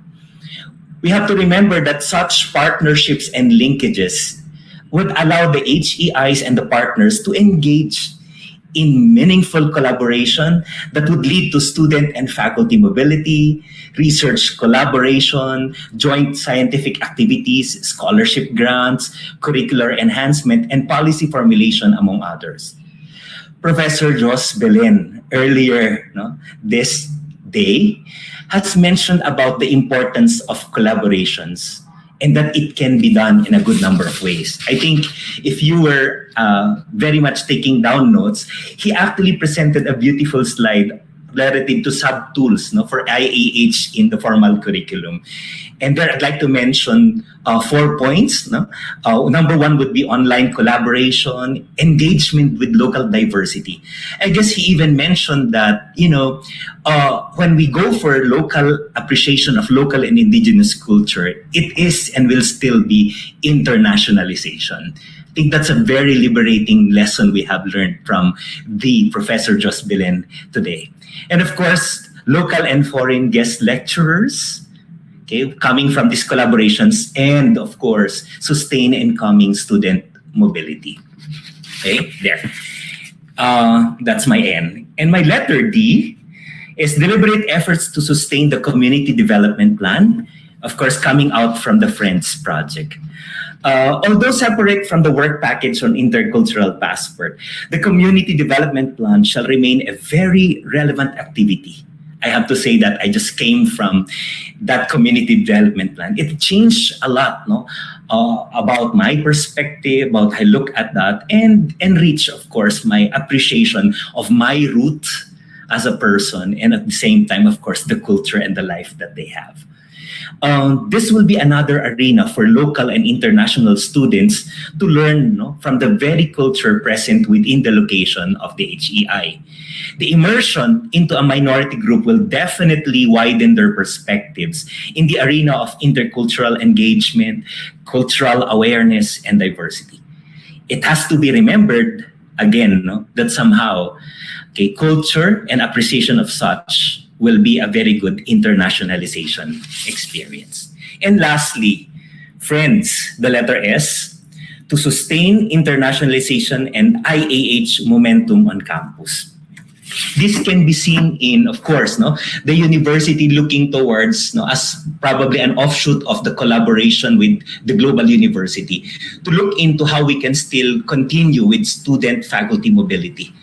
Virtual faculty and student mobility has been an in thing during the pandemic, and it worked a lot. It's something that we never imagined to become a very good tool and venue and arena for internationalization. And I'd like to believe, with a good number of teachers, being, of course, virtually partners with other universities, a lot of things are now being learned more about how we work. And definitely the propagation of transnational education that can take a lot of forms. Maybe we can look into possibilities of twinning arrangements, articulation agreements, or maybe joint dual degrees. So for me, friends, I may be emotional about, of course, the ending of the Friends project. But with this, Friends, things that I learned and things that we could do, I think we can continue to not only propagate, of course, this internationalization at home projects and incentive, but we can continue to actually cross borders, and be able to learn about others. And so I say, from Pablo Casal's, the love of one's country is a splendid thing. And why should love stop at the border? I guess we continue to be friends. By friends, we were blessed. By friends, we continue to bless the world. Thank you very much. Agyuman ako nay, Professor Macalma. So I really love your own acrostic of the word friends. And before we will let you go, I'd like to ask you one question. With your good number of intercultural passport holders who already graduated recently, may I know if you have an idea how powerful the intercultural passport that they have while they are still in SLU as they journey to their employment? Yes. In fact, I think, of course, what has been already told them was that this becomes part of their academic preparation. And the fact that they have an intercultural passport, it's a testament of their intercultural awareness and, of course, sensitivity and appreciation of diversity, which we have been telling them to write first on their curriculum vitae and resume, because that will count. And that since they earned units for such, then that can also count as part of their preparation for the world. Right now, probably that would still just remain on papers. But I'm sure when they graduate from the university, it will be something that they can talk about and that will set them apart from the others who have not received their intercultural passport. Wow, very well said. Thank you once again. So this time, let us have a very quick visit to Thailand before we head back to the Philippines. So the International Affairs Officer at Prince of Songkla University in Thailand will share with us the Prince of Songkla University's international strategy, internationalization at home experience. So let's give the virtual floor to Mrs. Ana Maria Pavel. Okay, thank you very much, Ed. Thank you for your introductions. So, yes, I would like to speak about the internationalization strategy at Prince of Songkla University. So, I would like to point out mostly about our IAH experience, because that's what we learn a lot from Friends Project. So, firstly, I would like to introduce very shortly our university.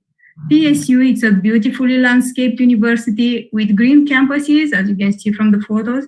And of course, we have modern facilities also. It is the first university located in the south of Thailand with 5 campuses.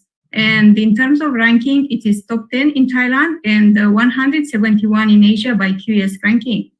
And we have more than 33,000 students, and we had internationalization initiative for a long time, but it was based on the classical scheme in terms of agreements. Yeah, currently we have more than 600 agreements with international universities, and on networks, mobility agreements and networks. Well, this was in the past, yeah. So currently, or let's say during the last 5 years, our university adopted and defined a strategy, an internationalization strategy, clean internationalization strategy. Nowadays, the most recent PSU internationalization strategy also integrates elements of IAH. So we can see, as you can see in the graph here, we have many actions, like we focus on international visibility, on raising the international standards, on increasing the global competencies of our students and staff, and finding strategic partners. All these are supported by the knowledge management and by the data analytics systems. And speaking about internationalization at home, I can say that Friends project was a milestone in the implementation of IH at PSU. That is because after joining Friends workshops and sharing sessions, we adopted IAH as one of the official action of the PSU. And as you could see, it was also integrated in our main internationalization strategy. So I would like to just speak a little bit about our experience in terms of international standards and global competencies.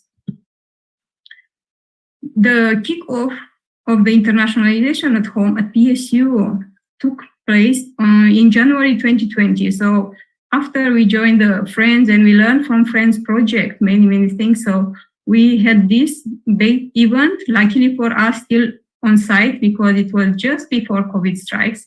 And we had more than 600 participants to this event, where the PSU president and his team, and we had also the Indonesian and Malaysian consul as guest of honor invited. They kicked off the internationalization of home at PSU. It was a big event. And today I would like to speak, in fact, about two big projects at PSU that push further the internationalization at home. As I said, of course, Friends project was the start of our official internationalization at home, because we had many other activities before, but it was not embedded in our strategy yet. So the Friends project, the first project that I want to talk about, we know all now that it aims at improving universities' capability for internationalization, at building students' intercultural knowledge and sensitivity to cultural diversity, and also it's aiming at international intercultural competencies for our students. So Friends Tea House was a very important way for us to spread activities that included both international and local students at PSU.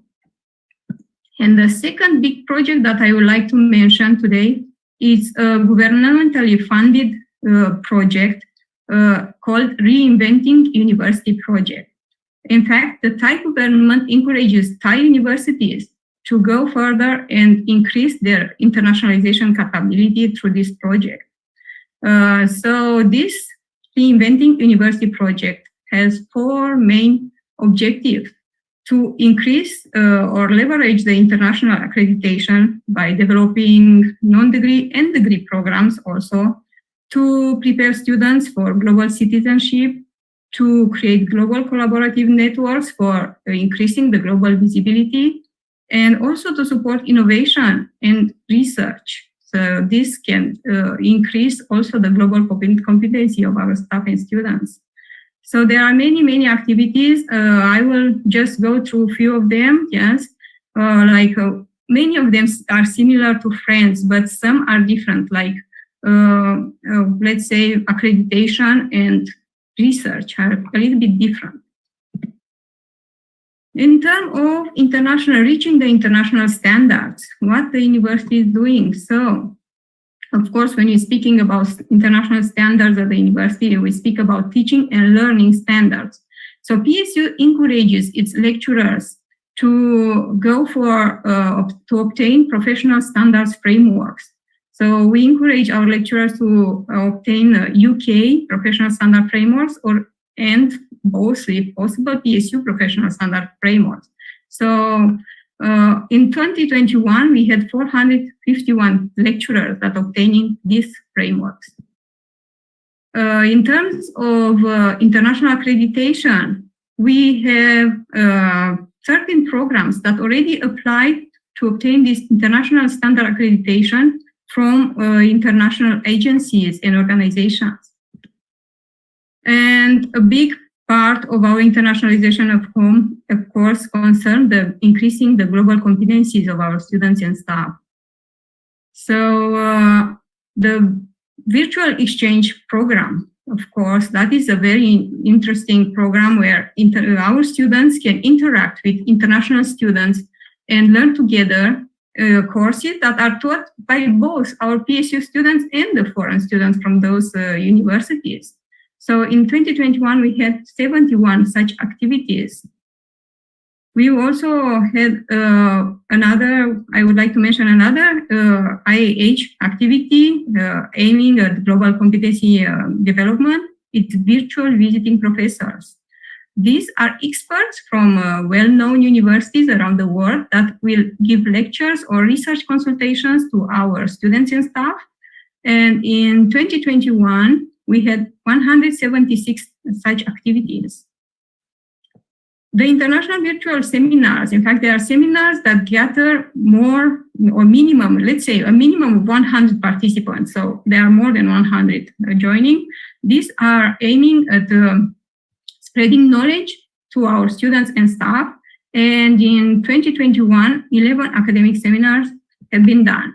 So I would like to mention that all these virtual activities have been kicked, at PSU. We really enter into this thanks to Friends Project.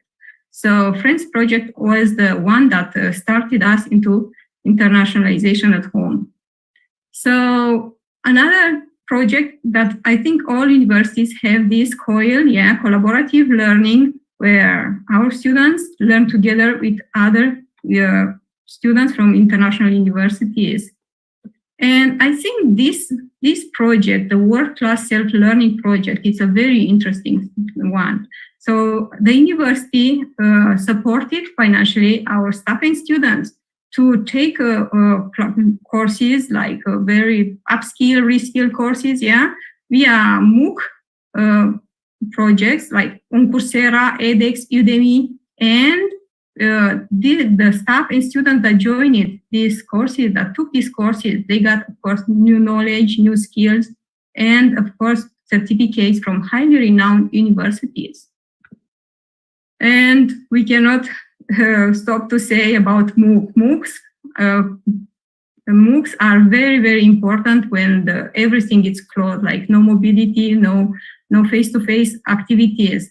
So MOOCs project, we developed at PSU and made available on our MOOC platform several courses aiming at global competencies development, like you can see here. And of course, when you speak about global competencies, we cannot skip the languages. So we also developed several courses, and they are available on our PSU MOOC platform in terms of English, Chinese, and Indonesian languages. And of course, we had several extracurricular activities. Our friends can recognize all these, like the Virtual Intercultural Festival, Friends Reunion, and Friends Caravan, and so many. And we also had several series of activities that we call this one, it will be Grow Global, with Photo Story, the Chinese Week, and Valentine activities. Another nice series was PSU Friends series, where we spread the word about friends to our students. And our students also had the chance to learn about BCGs and SDGs and had an intercultural experience in UNESCO Biosphere Reserves in Chiang Mai province. So many or most of these activities have been organized by our very active Tea House student coordinators together with our PSU Young Ambassadors. We have a group of students that are very active and eager in organizing and involving in all these international activities to learn also and to also help the others learn. So we are very lucky to have such a young group to help us with all these internationalization activities. So just very quickly, I will mention about our what we are doing in terms of international visibility.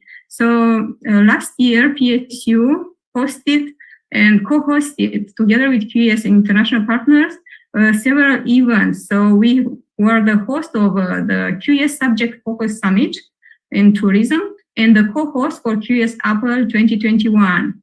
And this year we are again the co-host of QS Higher Education Summit Asia Pacific, that is in fact QS Apple 2022. So we believe that this can really increase the visibility of the international arena of our university. We had more activities at PSU, but well, the time is, I think we ran out of time. So thank you very much for your attention. Kugan ka, Mrs. Pavel, and I'm very interested about the strengths that you have in PSU. So since one of your strengths is research, may I know if you already conducted a study related to Friends Project? So yeah, our research have many joint research activities, but we did not do that because, as you know, Friends does not include research, but we have on the other project, of course. So at our university, we have several offices. So we have the research and development office that is related to research. So I know that we encourage the joint research activities, not only under the Reinventing Project University, but our university made available funding for these. So yes, we have many joint research together with even European partners, yes. All right. So speaking about joint research projects, maybe we can have one very soon. So thank you, Mrs. Pavel. So from our quick visit in Thailand, we are now back in the Philippines as we listen to our last, but definitely not the least speaker who will present about indigenous narratives in Cebu, seeing the eco-milieu toward cultural quotient development. So let us make some virtual noise as we welcome the Director of Internationalization and ASEAN Integration of Cebu Technological University, Philippines. So let's have Associate Professor Dr. Rodora Magan.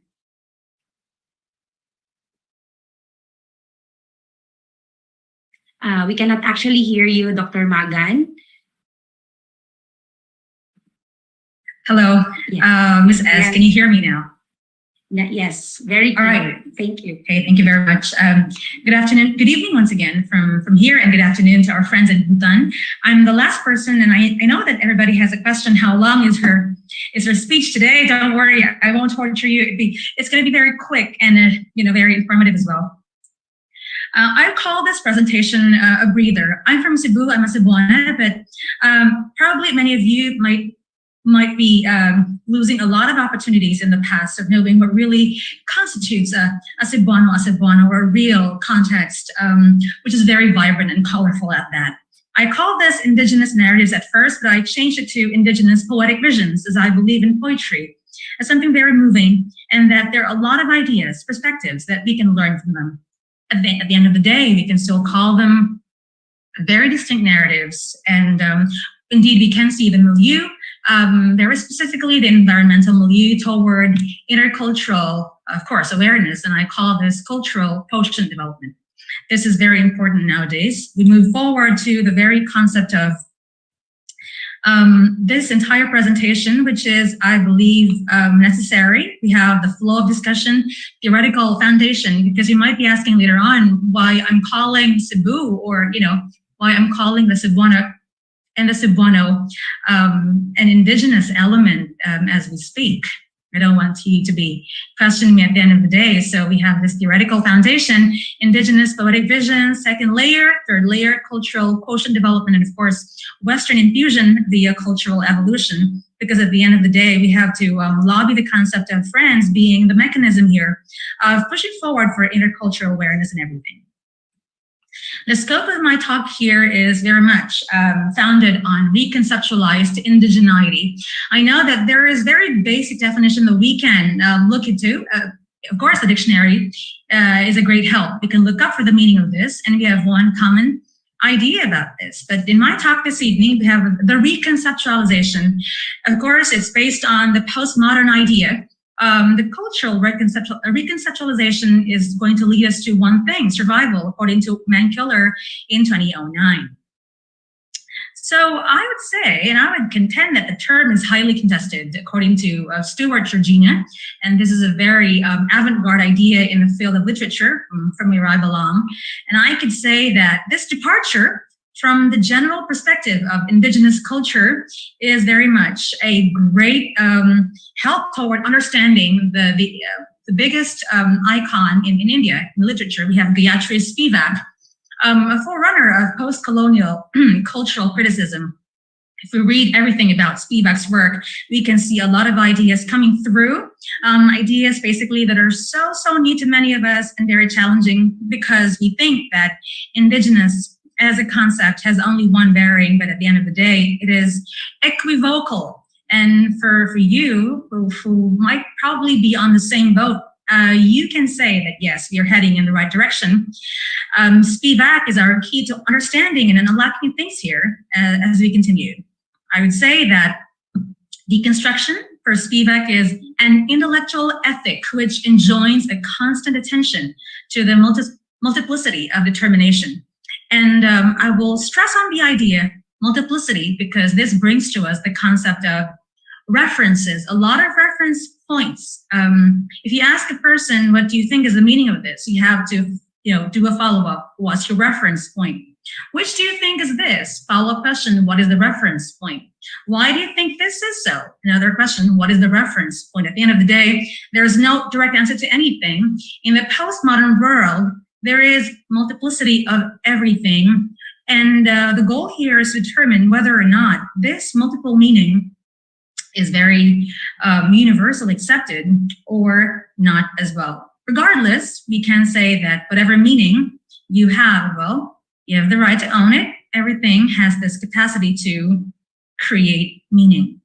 All right, these Cebuano narratives, or should I say, Cebuano creations, and very specifically, I'm not saying the narrative, which is the short story or the novel or anything in paragraph form, but I'm saying the stories, the ideas and the conceptualizations of a Cebuana. So I got this from Leticia Suarez, a very prominent writer before the World War I. And of course, Esther Tapia, we have 4 very critical poems. Tibalas in English, brush finch. Camilla, that's a flower in the city. In the province, in English, you have butterfly lily. Stone builder, you have a mason in our culture. You don't say mason, but mason. Please be careful with the pronunciation. And of course, we have ang banga, or the water jar in English. All point to one very important thing, cultural criticism via images. And we got the translation from Marjorie Vasco, one of the country's great writers too, in her article, Song and Substance, Women Writing Poetry in Cebuano, 3 literary anthologies in the 1990s. So it's a piece written in the 20th century, but these classical ideas from Leticia and Esther Tapia all came from very, very important era before the First World War. So we have here the first one, and I really, really wanted you to take a look at these translations here because it's your chance to get to know more about Cebu and the Malayo-Polynesian bearing, because of course our language is not the original language. We have a lot of transient people coming through before we were even calling ourselves Cebuanos here. And so at the very beginning, you have, allow me to read, this is really intercultural as we speak, and I think the best way to end the parallel session. Niluhog na ang mga mata sa tibalas, nga diluthang sa graduadong walay lingaw. In English, the light in the eyes of the tibalas has set, shut down for the idle college graduate.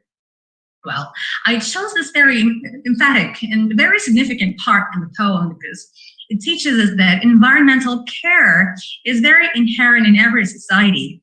And in the intercultural context, this is the biggest discursive frame, caring for the environment. Talk about climate change, talk about all these campaigns we have been doing day in, day out, just to inform everyone that taking care of Mother Nature is, of course, our main priority. And take a look at this image here, a very innocent one, and yet people are not taking care of it. Not just Cebuanos, but a lot of people are no longer paying attention to what these tiny voices are saying.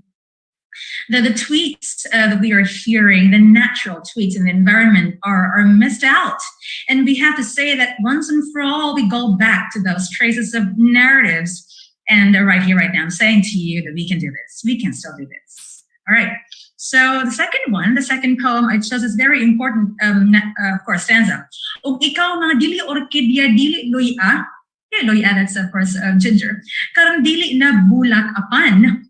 Ulagoy na lamang nga idayan-dayan sa lando nga bungbong ning Pinoy-anan. O kaha, amad na lamang ning nagkalayang panunduman in English.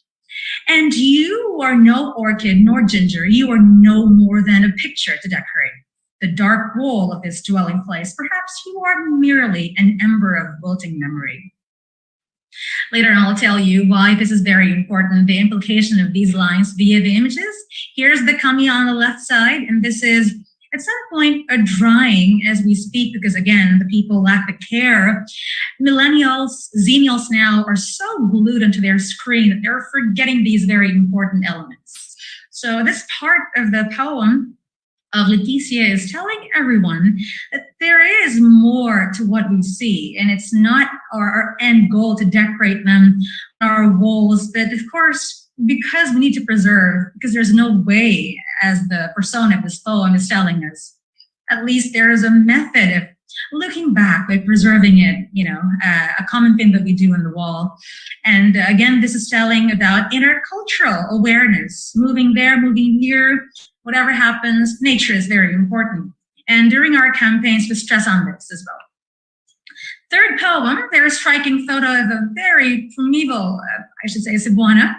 Gisapwang ko sa akong duha ka palad ang hagawhaw sa napukawang tubig, ang hinaganas sa ilang kahimungawong. And this is a really deep Cebuano now, with more or less 4 syllables in one word. And we so miss this. So I'm bringing this out to you once and for all to be able to know what a Cebuano language is like. Not the common ones that we hear from the millennials now. No, this is, I should say, gisapwang ko sa akong duha ka palad ang hagawhaw sa napukawang tubig, ang hinaganas sa ilang kahimungawong. In English, I carry with my 2 hands the murmur of the roused water, the rustle of its awakening. I added here something very important. Pagkabugat sa banga, subay sa ngilid sa pangpang ang katamis. How heavy the jar is as I walk the cliff edge of sweetness. Again, later on, we'll discover why this is very significant. But very quickly, I should say that you look at the picture to the left side of the presentation, there's that very innocent girl carrying water using, of course, a very typical figure, typical image in our society, in our culture, banga, or the water jar. It's an earthen vessel. And I don't know if this is available at the moment. I think we can still have this at the Carbon Market here in Cebu. And we miss this place. I think at this moment we are having a lot of stores reopen, and it's good to be back there. So this is a local idea of what we do when we carry water from one place to another, taking charge of cooking and everything, and we use this very important vessel. And again, it's part of our daily routine, part of taking care of nature and everything, enjoying the survival scheme. They're specifically captured in this wonderful picture. And of course, I have here the fourth one. Nga mituto ka na ko gikan sa pikas nga dapli niining lawa, diin akong gituslog ang akong tiil sa tubig. Dili ko maghumod, dili ko maligo niining tubig nga puno sa pangupaw. Actually, there is the persona here telling us about temptation coming in and just trying to avoid it. Seeing the lake so placid, one can only imagine getting a dip and, getting wet as well. There's no chance for the person not to get wet because there is that temptation that calls for the person to dip. And at the end of the day, the persona is telling, oh no, there's no chance for me to be tempted. In English, staring at me from the other shore of this lake where I dip my feet in the water, I will not get wet, nor bathe in this water filled with sighs. And as you can see, there's this amalgam of nature and humans. And in this amalgam, there's dynamism. Our relationship with nature, our way of socializing with other things beyond ourselves is very important in this intercultural journey.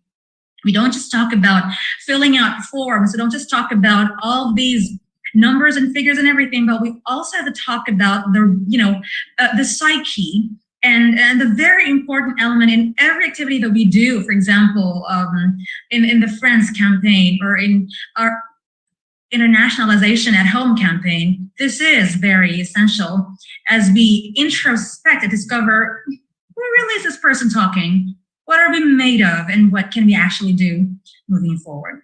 Okay, a few more slides and I'm done with this. So bear with me. Like I said to you, the poetic visions vis-a-vis eco-milieu. Number one, the first one I showed you, I'll have to read out, birds and species fall prey to insensitive human actions. The graduate student, as mentioned in the poem, is the one that got the bird killed. And yes, in Cebu, we have a lot of issues about that. That's why the siloy, for example, is now endangered because a lot of people in the south or the southern area of the province are no longer taking care of it. So this is one classic example of that very important poem with a particular issue. Second, the Kamiya, remember? It says here, the way we understand that, of course, via images, flora, fauna is preserved through the ironic quest of art. There's this struggle of art to actually preserve nature. How ironic that is. And how wonderful it is to hear that art is trying to preserve something in nature that people are no longer capable of doing themselves. Number three, refusal of temptation is mirrored in the languid appearance of nature. We see nature as something not responsive to us, but at the end of the day, really, it's nature talking to us more than ever.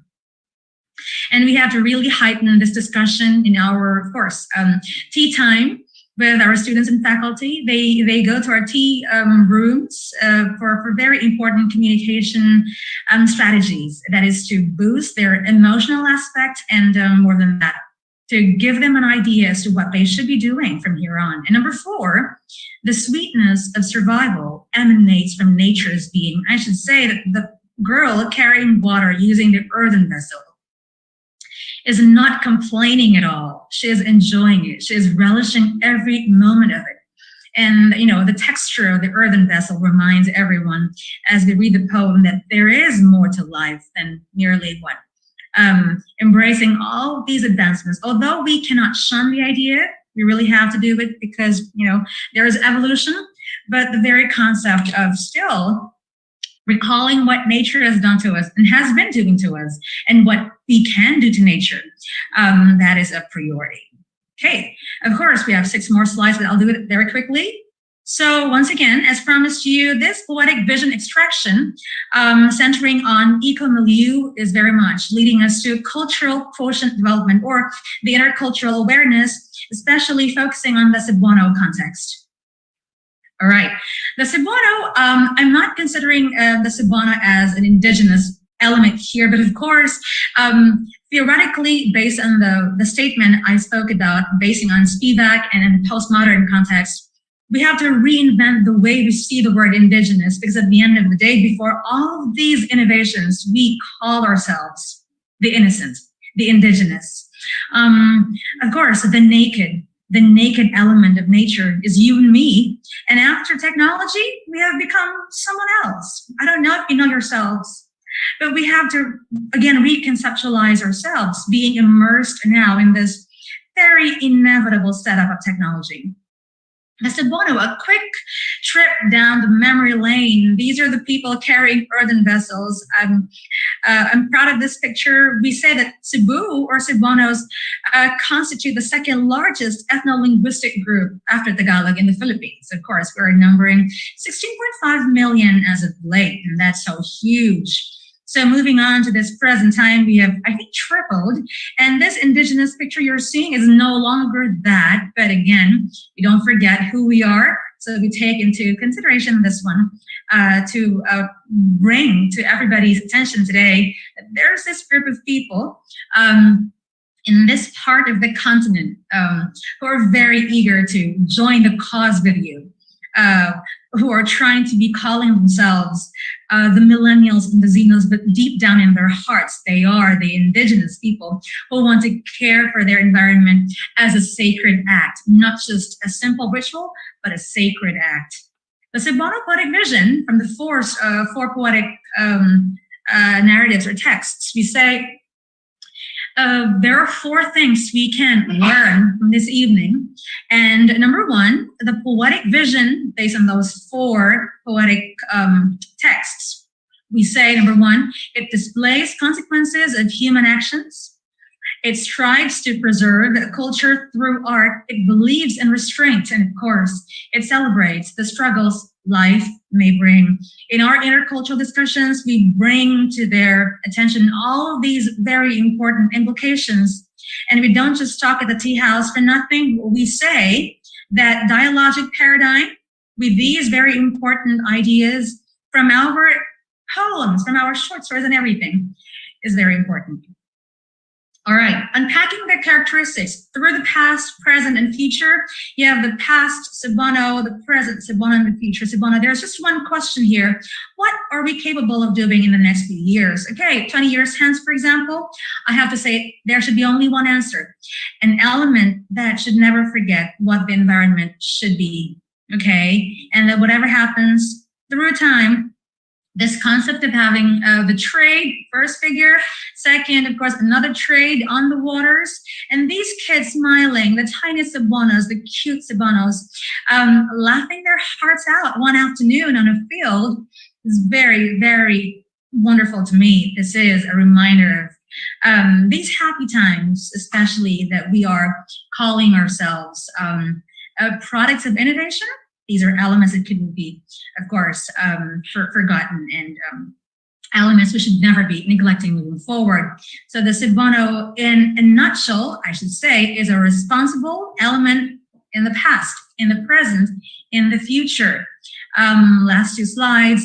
Therefore, globalization has major influence on indigeneity, hence I reconceptualized it. These are a lot of programs the world is making and is organizing from different parts of the globe. We have the one championed by the UN, and we have very concrete examples on the ground of engaging the indigenous peoples of the world and making sure that they also have access to education, technology, and many, many more. It doesn't really mean that if you're indigenous that you cannot see the other side of the world. No, it should be a different narrative these days. It should be a different thing. And that concept of being very primitive is something that we have to keep in the box and never open again, because time moves forward, not backward.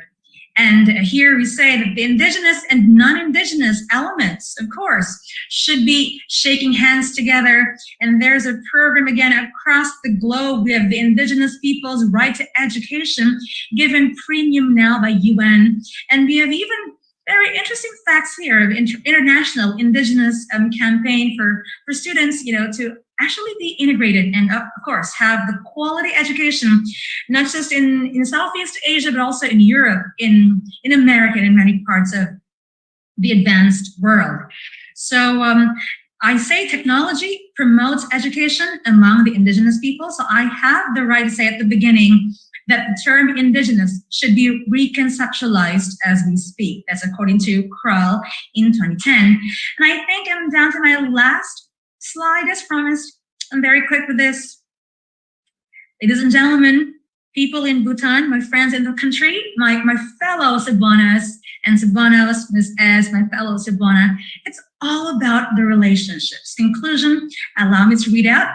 Change is inevitable, but we should all be reminded of our being originally indigenous peoples before all these changes around us occur, to protect the environment not as an intellectual exercise, but as a sacred duty. Because there is a notion that if you're indigenous, you have to protect the environment as a sacred duty. And if you're a non-indigenous, you have to protect the environment as an intellectual exercise. Well, at this moment, right this time, we have to scrap it out. And all of us, whether indigenous or not, we have to consider the environment as a sacred duty. Good evening. Maayong gabi sa natong tanan. Thank you. Daghang salamat o good evening, no? So thank you so much and good evening, Dr. Magan. So I can really say that you have a lot to offer in terms of beautiful works like you presented a while ago. So in connection to our topic, which is friends, achievements, and impact, there is this question about how this kind of work contributes to your strong internationalization program in CTU, including the Friends Project achievements. Thank you, Ms. Eds. All right, in the community programs, we make sure that we don't just lobby to them the Western culture, but also the Eastern culture. Edward Said said in this very important Orientalism theory that the Western part is so dominant sometimes, and the Eastern part of the world is sometimes overlooked. So I think it's high time that in every campaign that we do via Friends, we have to balance things. We have to strike a really great balance between the Western and Eastern ideologies, because I should say that, for example, we live in Cebu, but we were giving them 80% West. What about the 20%? Okay, that's not fair. So we have to have 50-50 and make sure that before we go out to say hi to the world, we know who we are, and we think that the Cebuano stands at the end of the day. Thank you. Thank you so much for sharing your thoughts about it. So there you have it, friends. To every one of you, thank you so much for joining us today. And this is the end of the Parallel Conference Session 2 of the Friends Final Dissemination Conference. So please join us again tomorrow and learn more about Friends' achievements and impact. So thank you so much to our partner HEIs, of course, our friends in Bhutan who are right now in Royal Timpo College, and for, of course, hosting this conference. Special thanks as well to our technical team from Asia Pacific University and Malaysia. So this has been Eds Lopez from the University of Cebu. So see you all tomorrow. Please invite your friends. Have a great day. Bye.